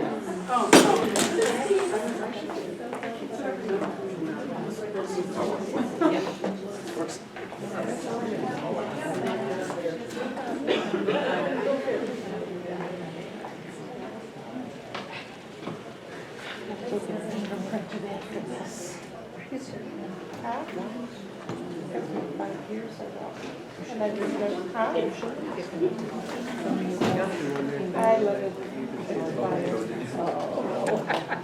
And it was a very long lecture. I had to go through the whole thing again. Huh? You did it already? Yeah, well, I filled out the application and made the appointment. How Liz is, they can't even think of themselves. Because before, I did work in the bank, it's a lot of money. So I remember the first time it came out, we had to finance and the state police did it for free. And I had 3 different guys try to do it, and they couldn't do it. And now it's up to it's all electric, and they still can't get it done. I've gone to Augusta, I've gone to a place near Lisbon. Good afternoon, having fun? Yes. Okay, good, because as you may have heard, our team likes to keep the fun in funding. I'm trying to create this new trend, the hashtag. I'm not very good at it. So before we start the official presentation, I have some things to offer you. I have, many of you have seen this little one-page document that we created that talks about the changes in the funding level from FY23 to FY24. What changed? Why did we drop the teacher ratio or put it back up from 16 to 1 to 17 to 1? Why did we change the weight for economic disadvantaged back to 0.15 from 0.2? Are we just mean? No, we're not just mean. We're also following the law. So I have a bunch of these that, and a little pie at the bottom, because pie is always important and helpful. One pie, the smaller pie, shows FY23 funding split by local and state. The slightly bigger pie, because the cost increased, see what I did there? Is the FY24 local and state share. So hopefully maybe these can help as you're discussing things with your boards and maybe constituents as they get ready to vote on your budgets and that type of thing, to see why the changes that occurred this year happened. The other thing I have available for you, because without the data that we collect from each of you, we cannot calculate the EPS funding formula. And so this is a list of all of the reports that impact the EPS funding formula when they're due each year. It doesn't change normally. And where you can, a link, of course this link doesn't work on the paper, but you know what I mean, where to find them. And this will also be emailed. But that's something that I was hoping that would be just, hanging up on your bulletin board and say, hey, what's coming up? Because the sooner we can get all the data that we need from you, and the sooner you and I can verify together that it's accurate, complete, and timely, ACT. Predictable is the other letter that goes with that. There's no predicting data in this. I don't even go there. Anyway, the sooner we can get it, the sooner we can do our jobs, the sooner you can do your jobs. Because we really are a team. I can't do what I do without you. And I'm guessing you can't do what you do without us, maybe? So, other helpful information, helpful websites. The DOE webpage is, this is being recorded, it's just terrible. It's hard to navigate. Even I have trouble finding things. So I've put some very helpful web pages here together in a little presentation for you to have for different things. So hopefully that will be useful as well.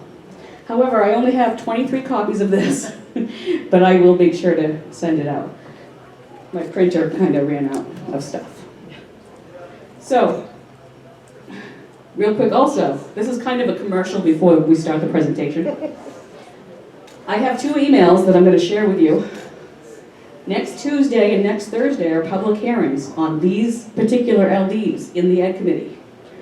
And I just want you to be aware, just in case there's something you're interested in writing or presenting testimony regarding. Because the public hearing is when you have your opportunity to do that. You can submit testimony online. You can also present testimony online through Zoom. So there are different ways of doing it without having to go down there and do it in public and in person. But I just wanted you to be aware, this is the list for next Tuesday. And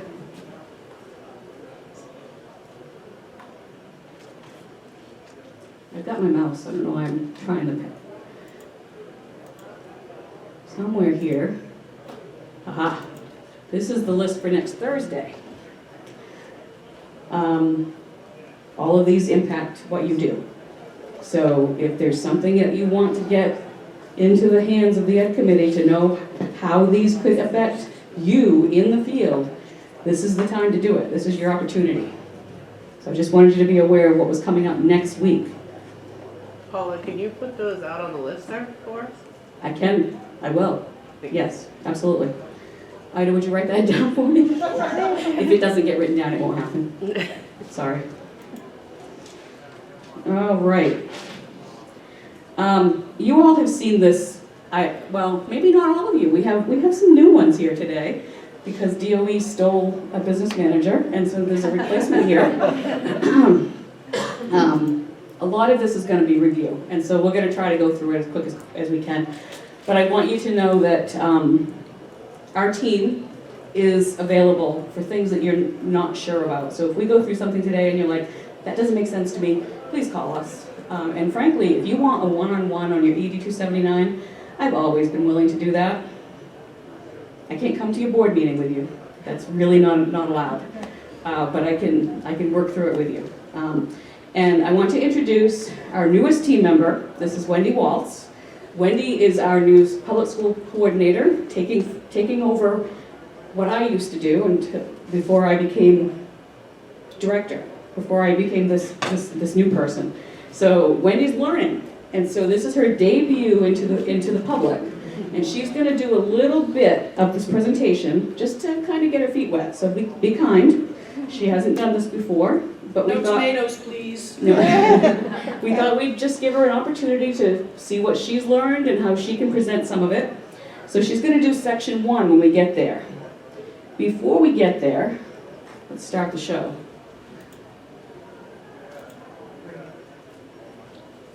Just a couple things. The basics. What do we do? What does the school finance team do? We calculate the state funding. State, not federal. We do not touch federal funds. Okay? None of the federal funds you're receiving go through our hands at all. Now, yes, we know what you're getting because we do collect the audits, and the information is supposed to be in your financials. But we have nothing to do with federal funds. That includes nutrition. That includes any of the COVID, ESSER, all of those things. Distribution. We determine the distribution according to the formula as to how much each district, I'm supposed to say school administrative unit. Let me ask your opinion. Is district still an okay word to use, or do you prefer school administrative unit? District, oh, phew. Then I'm just going to say district here, okay? District funding. So how much is each district going to get? How much is each local town within a district responsible for? And then, of course, the accountability, which is sending in the audits that we know everybody is having no trouble at all getting done this year. Oh, and on that, let me just say, we understand there's a shortage of auditors. There's reasons. Keep sending us requests for extensions, please. Keep letting us know. As long as you communicate with us, I'm not going to withhold your subsidy. However, if you stop talking to us and we don't hear from you and your recent extension runs out, I'm likely going to start withholding, and I don't want to do that. I hate that. That's truly my least favorite thing to do. Okay? What? Can I say something about the district thing? Yes. So I agree that districts is like, it's like a universal term, but one of the reasons that we're trying to say. No. I'm kidding. Sorry. One of the reasons that we're trying to use LEA, SAU, RSU more frequently is because those of you who are something different, if you're a union or a CSD, you have surely experienced us screwing up your worlds because we treated you like an SAU when you were not an RSU or whatever the. So we are trying to get our words aligned with statutory definitions and thereby with statutory rules so that we can make sure that we're putting your data in the right place and executing your funding formula correctly. So I agree with Paula. In this crowd, districts is a perfectly good word. I'm looking for the. Yes. I'm You're working playing with to your crowd. I get it. These are my peeps. Yes. I hope if you feel like we're being pedantic about it, we are, but it's in an effort to do our jobs correctly. Yeah, and I will do what I need to where and when I am. Yes. Okay. Here's just a quick one-liner of what EPS is. Essential Programs and Services provides the state with a mechanism for establishing a minimum sufficient funding level for achieving the learning results and an equitable way to distribute the funding responsibility between local communities and the state. I would like to ask Kathy and Ida to come up for a moment. Many of you have seen this before. This is what I like to think of as the purpose of EPS and why we don't have let's give every district the same amount. Equality is a great thing, right? This is our 3D version, by the way. Equality is great, except the problem is, by giving every one of these children the same box, if we had boxes, I may get boxes,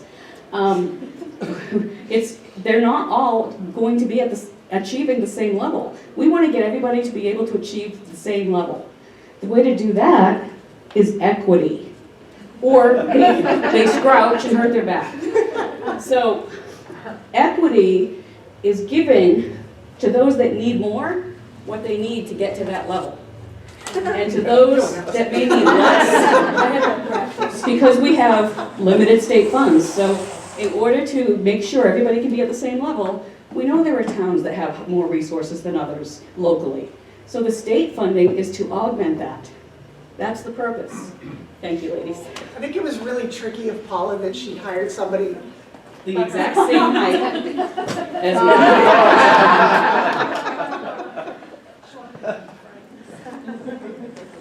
Okay, so again, this is what the EPS is designed to do.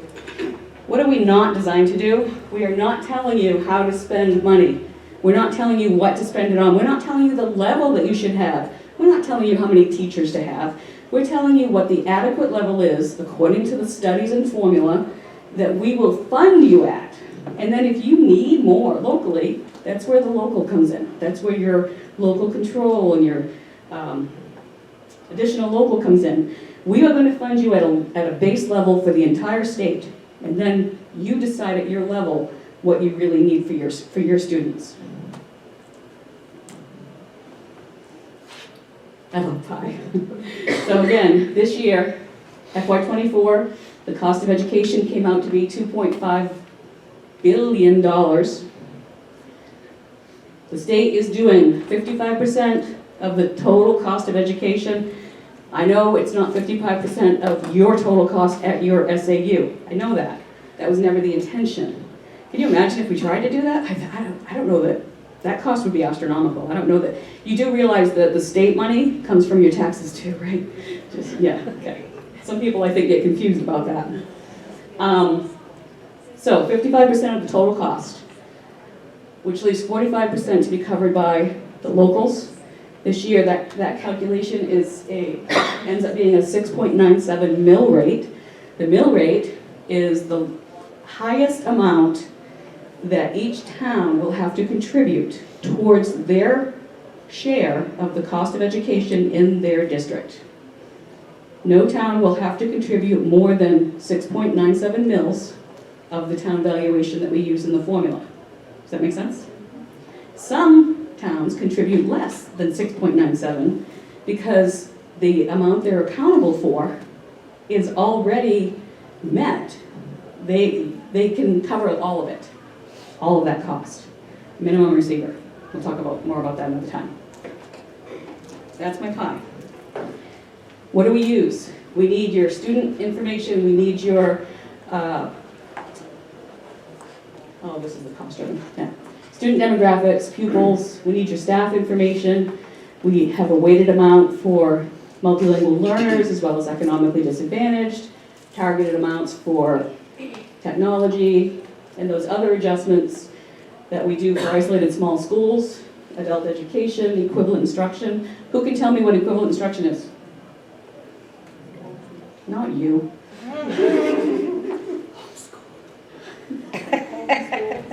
Homeschool. Students that are homeschooled, but they're taking some regular classes, not adult ed classes. Regular classes in your school, we give you some funding for that. Paula, can you tell us again the criteria for isolated small schools? People. Hold on. You need to pull up the thing you sent me? Would you? No, I think I still have it open. Nope, I closed it. Shoot. I opened it earlier because I had to send it to Jen, and then I closed it. But,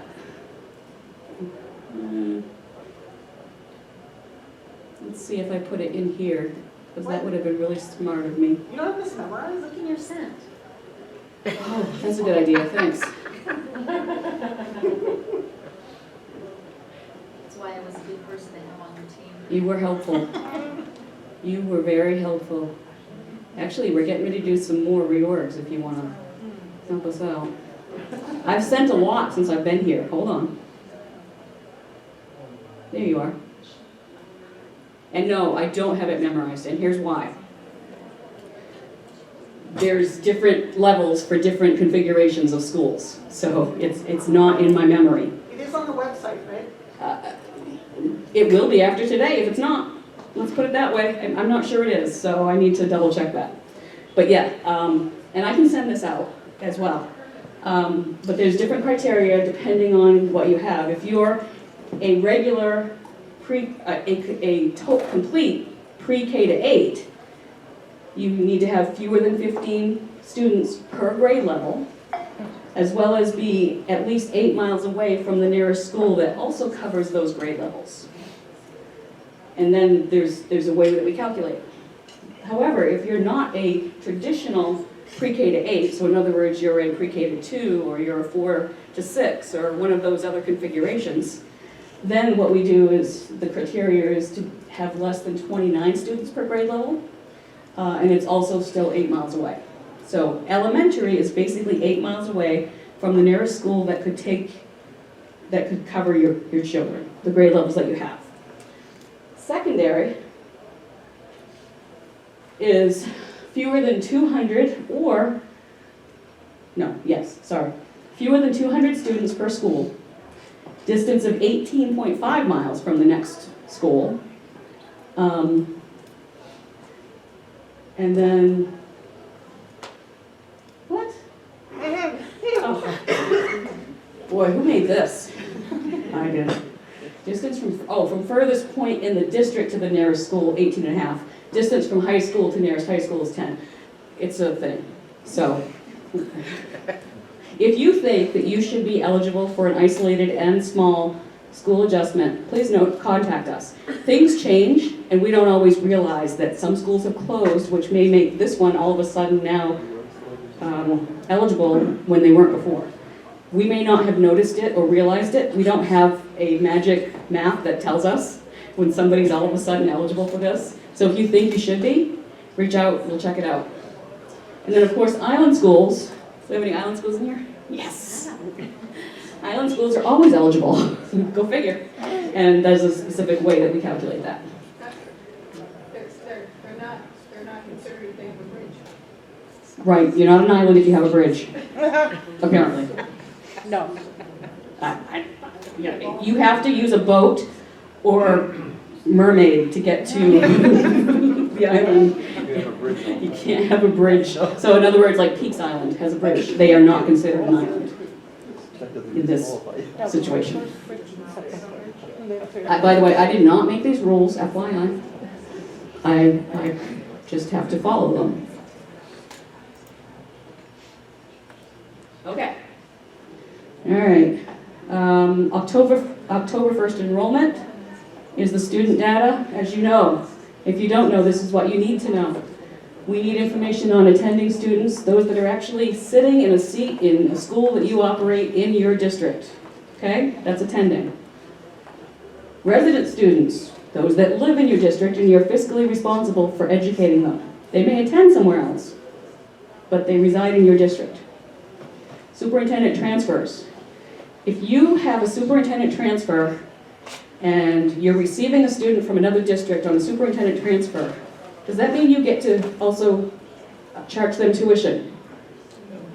Good, good. No, you don't, because by doing a superintendent transfer or superintendent's agreement, you are getting the subsidy allocation for that student, so you do not charge tuition. You only charge tuition if they're attending your district and you don't have them on a superintendent agreement. So it really depends on who's getting the subsidy count. Equivalent instruction, we mentioned that. Economic disadvantaged, my new favorite topic. Everybody's going to send that alternate form out as soon as possible for FY24 and try to get 100% collection. Yeah. English, which apparently now is multilingual learners.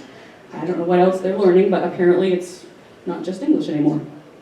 Special education students and CTE. CTE is very important because we have a separate little calculation for that now. All right, I'm going to hand the mic over to my friend Wendy. She's going to do section 1. Thank you. Again, my name is Wendy. I've been with the department since December. So like I said, please bear with me, no tomatoes. Section 1 of ED 279 is really where it all begins. It's used to calculate the essential programs and services formula for elementary and secondary students.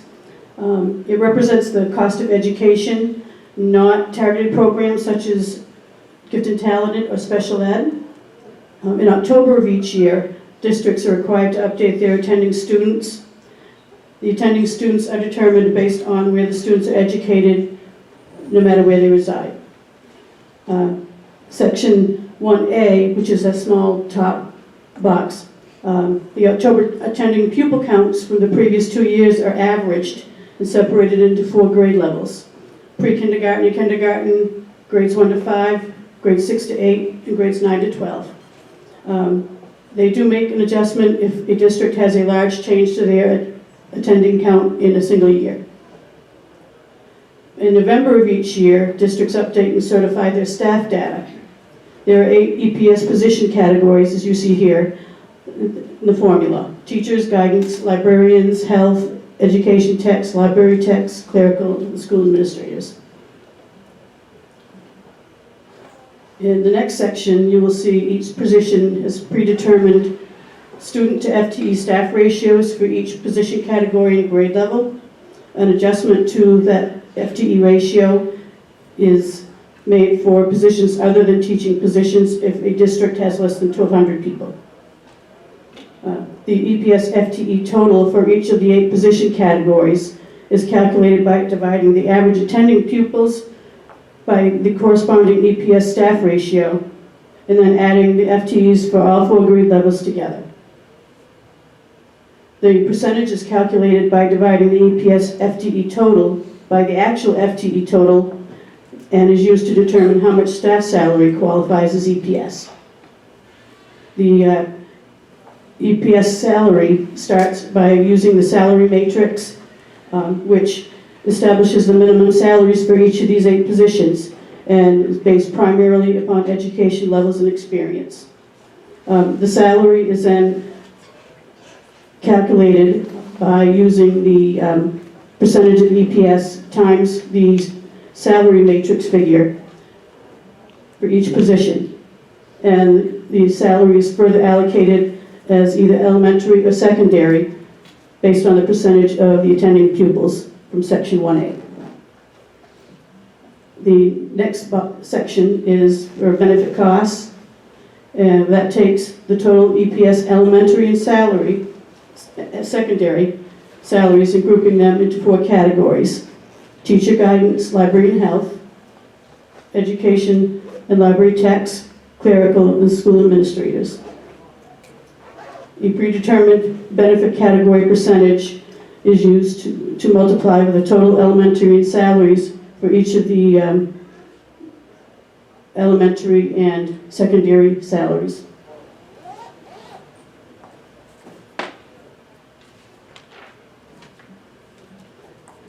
The next section is for other support costs. It includes substitute teachers, supplies and equipment, professional development, support and operations, and maintenance. The cost is calculated by taking attending pupils' average for elementary and secondary students from the top section and multiplying by the predetermined per pupil rate for each category. The last adjustment is a regional adjustment for staff and substitute salaries. It factors in differences in labor and market areas and is dependent upon the school's geographic location. This adjustment could result in an increase or decrease to salary. For districts that do not operate elementary or secondary schools, the EPS rate is based on where the student actually attends. Once the EPS rates are complete, they're used to calculate the district's total operating costs in section 2. So quickly, we have attending pupils by averaging by grade level. We have staff positions multiplied by the FTE ratio, and by the salary, and broken out by elementary and secondary. And then we calculate a predetermined rate for benefits and support costs and the regional adjustment. Any questions? I know we're throwing a lot of math and calculations that you aren't seeing, so I just wanted to check on that. A couple of other slides I wanted to share with you were kind of like little helpful hints. This slide shows what the student data module looks like. It's very important, as Paula said, to be accurate, complete, and timely, because the information is used to calculate your subsidy, and if it's not correct, you could be either losing money or receiving money that you shouldn't have, and you have to make corrections.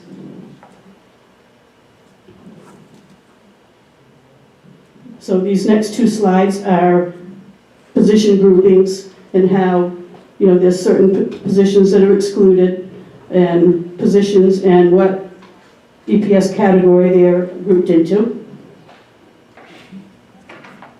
And that shows all the other position categories.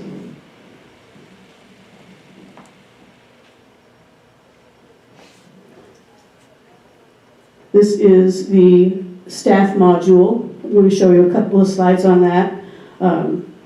This is what you'll see when you go in and certify your staff data.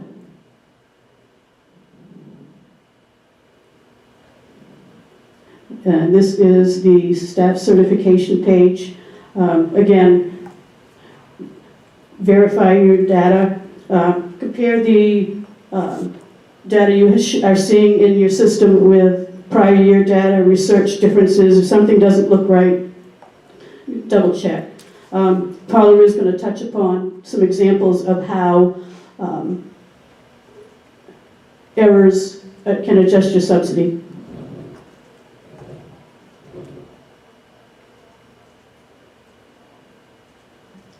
And below the certification report is this final box to see how what your EPS position categories look like and the FTE totals. And that's just another data check.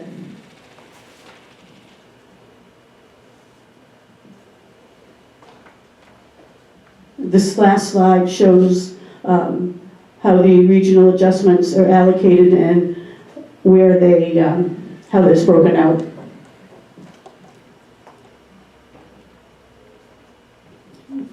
Any more questions? Any questions?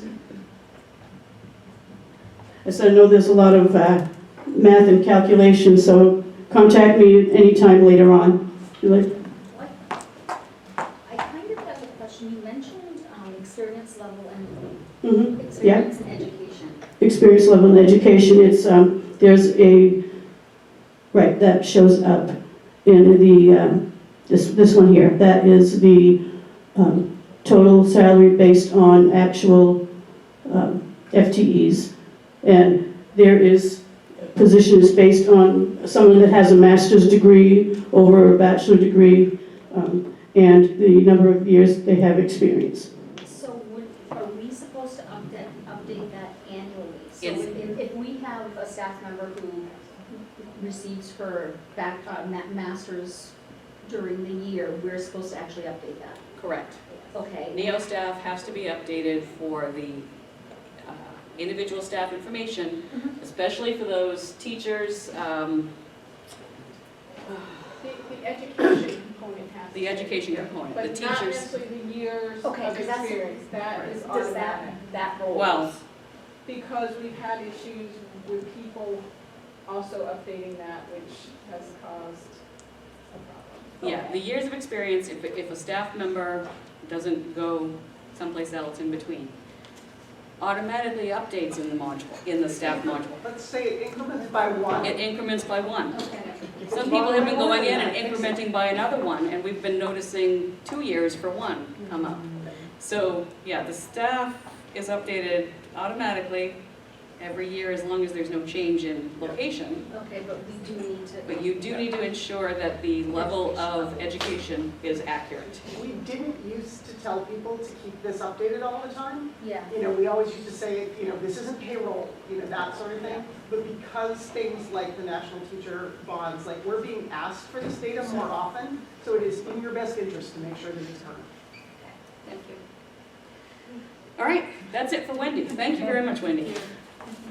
All right, and so since we're out of time, I'm going to just kind of do a quick flash through all the other sections. And if any of you want me to tell you anything about these other sections, give me a call. But look at that. We're already at minimum receiver. Anybody in here a minimum receiver? Kathy? I pay property taxes in a town, it's a minimum receiver. Yes, you do. Okay. So, why is a minimum receiver a minimum receiver? Well, I mentioned it earlier. The ability to pay based on the current mill expectation times the current town valuation is higher than the cost of education. If it weren't, the difference is where the state funding comes in. Again, to keep all three people at the same level of height, to provide the funding needed in all the districts. But, that being said, every minimum receiver receives something, okay? This is an example of Augusta. Augusta is not a minimum receiver. Augusta's recent cost of education came to 27.9 million. Their town valuation, 1.7 billion. Mill expectation, 6.97, so their ability to pay is 12.2 million. So, they can't pay for all of theirs. So the state's gonna kick in the difference. That's how that works.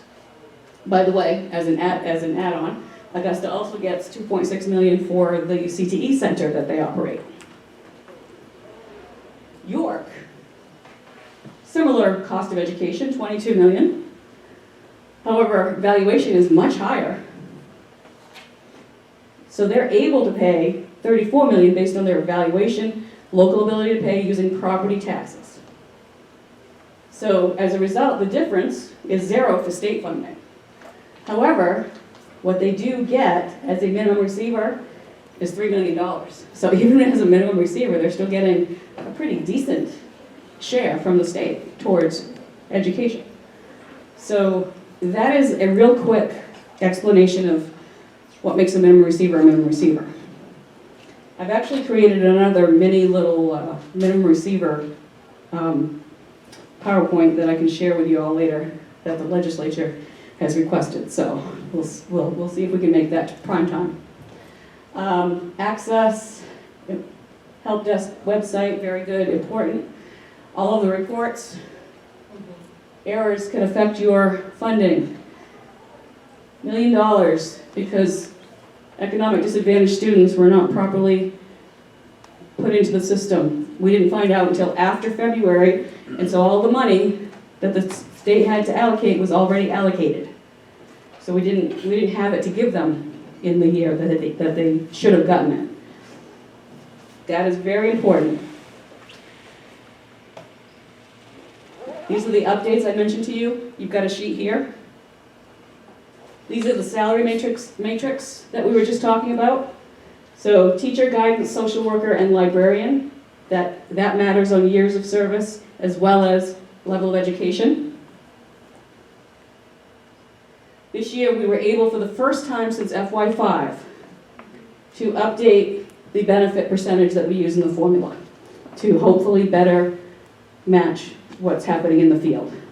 So that was a big deal, and I'm really glad that happened, and I'm hoping in my tenure we can continue to keep it updated as necessary. This is just an example of what FY24 compared to FY23 looks like.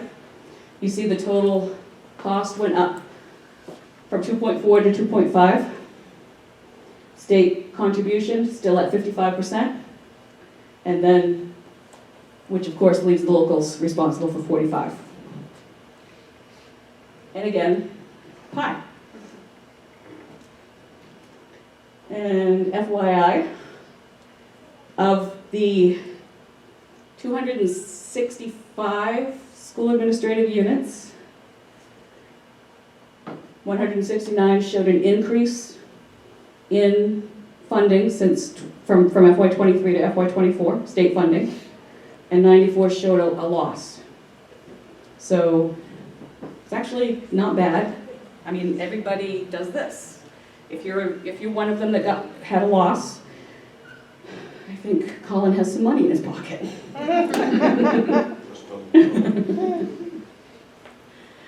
And I just want to show an example of where we're getting as far as kids go since COVID.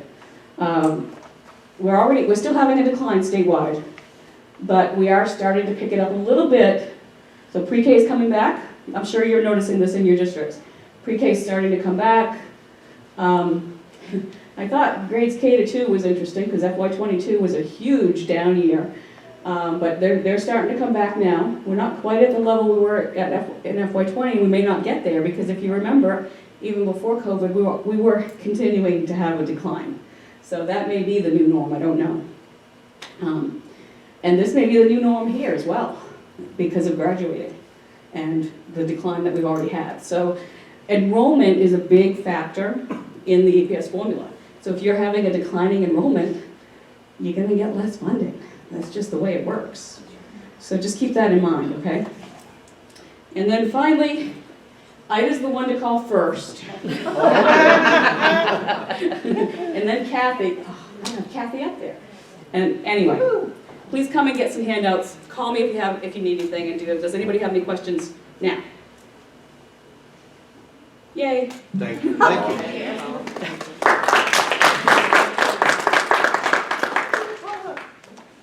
We are also available to do data and finance combined roadshows. We do roadshows. Allie Cookson, our data quality trainer, has been doing independent superintendent tutoring sessions, and that sort of thing. So if you need us in any conglomeration, ask one of us and we'll figure it out.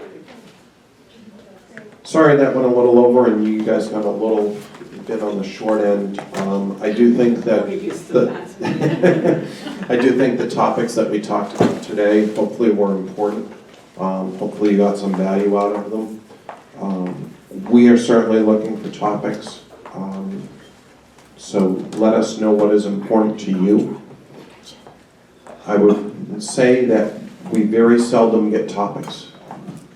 So we always sit back and take prior meetings as a board, sit back and look at it.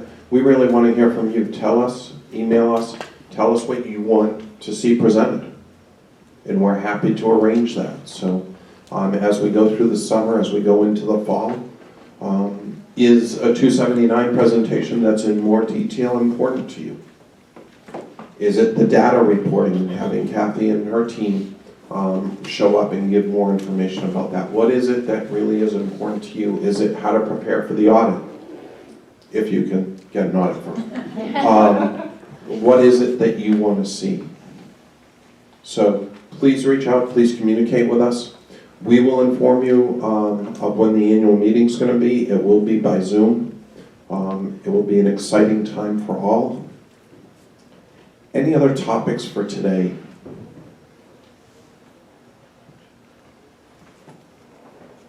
Hearing none, I hope you all have a safe trip and we'll see you soon.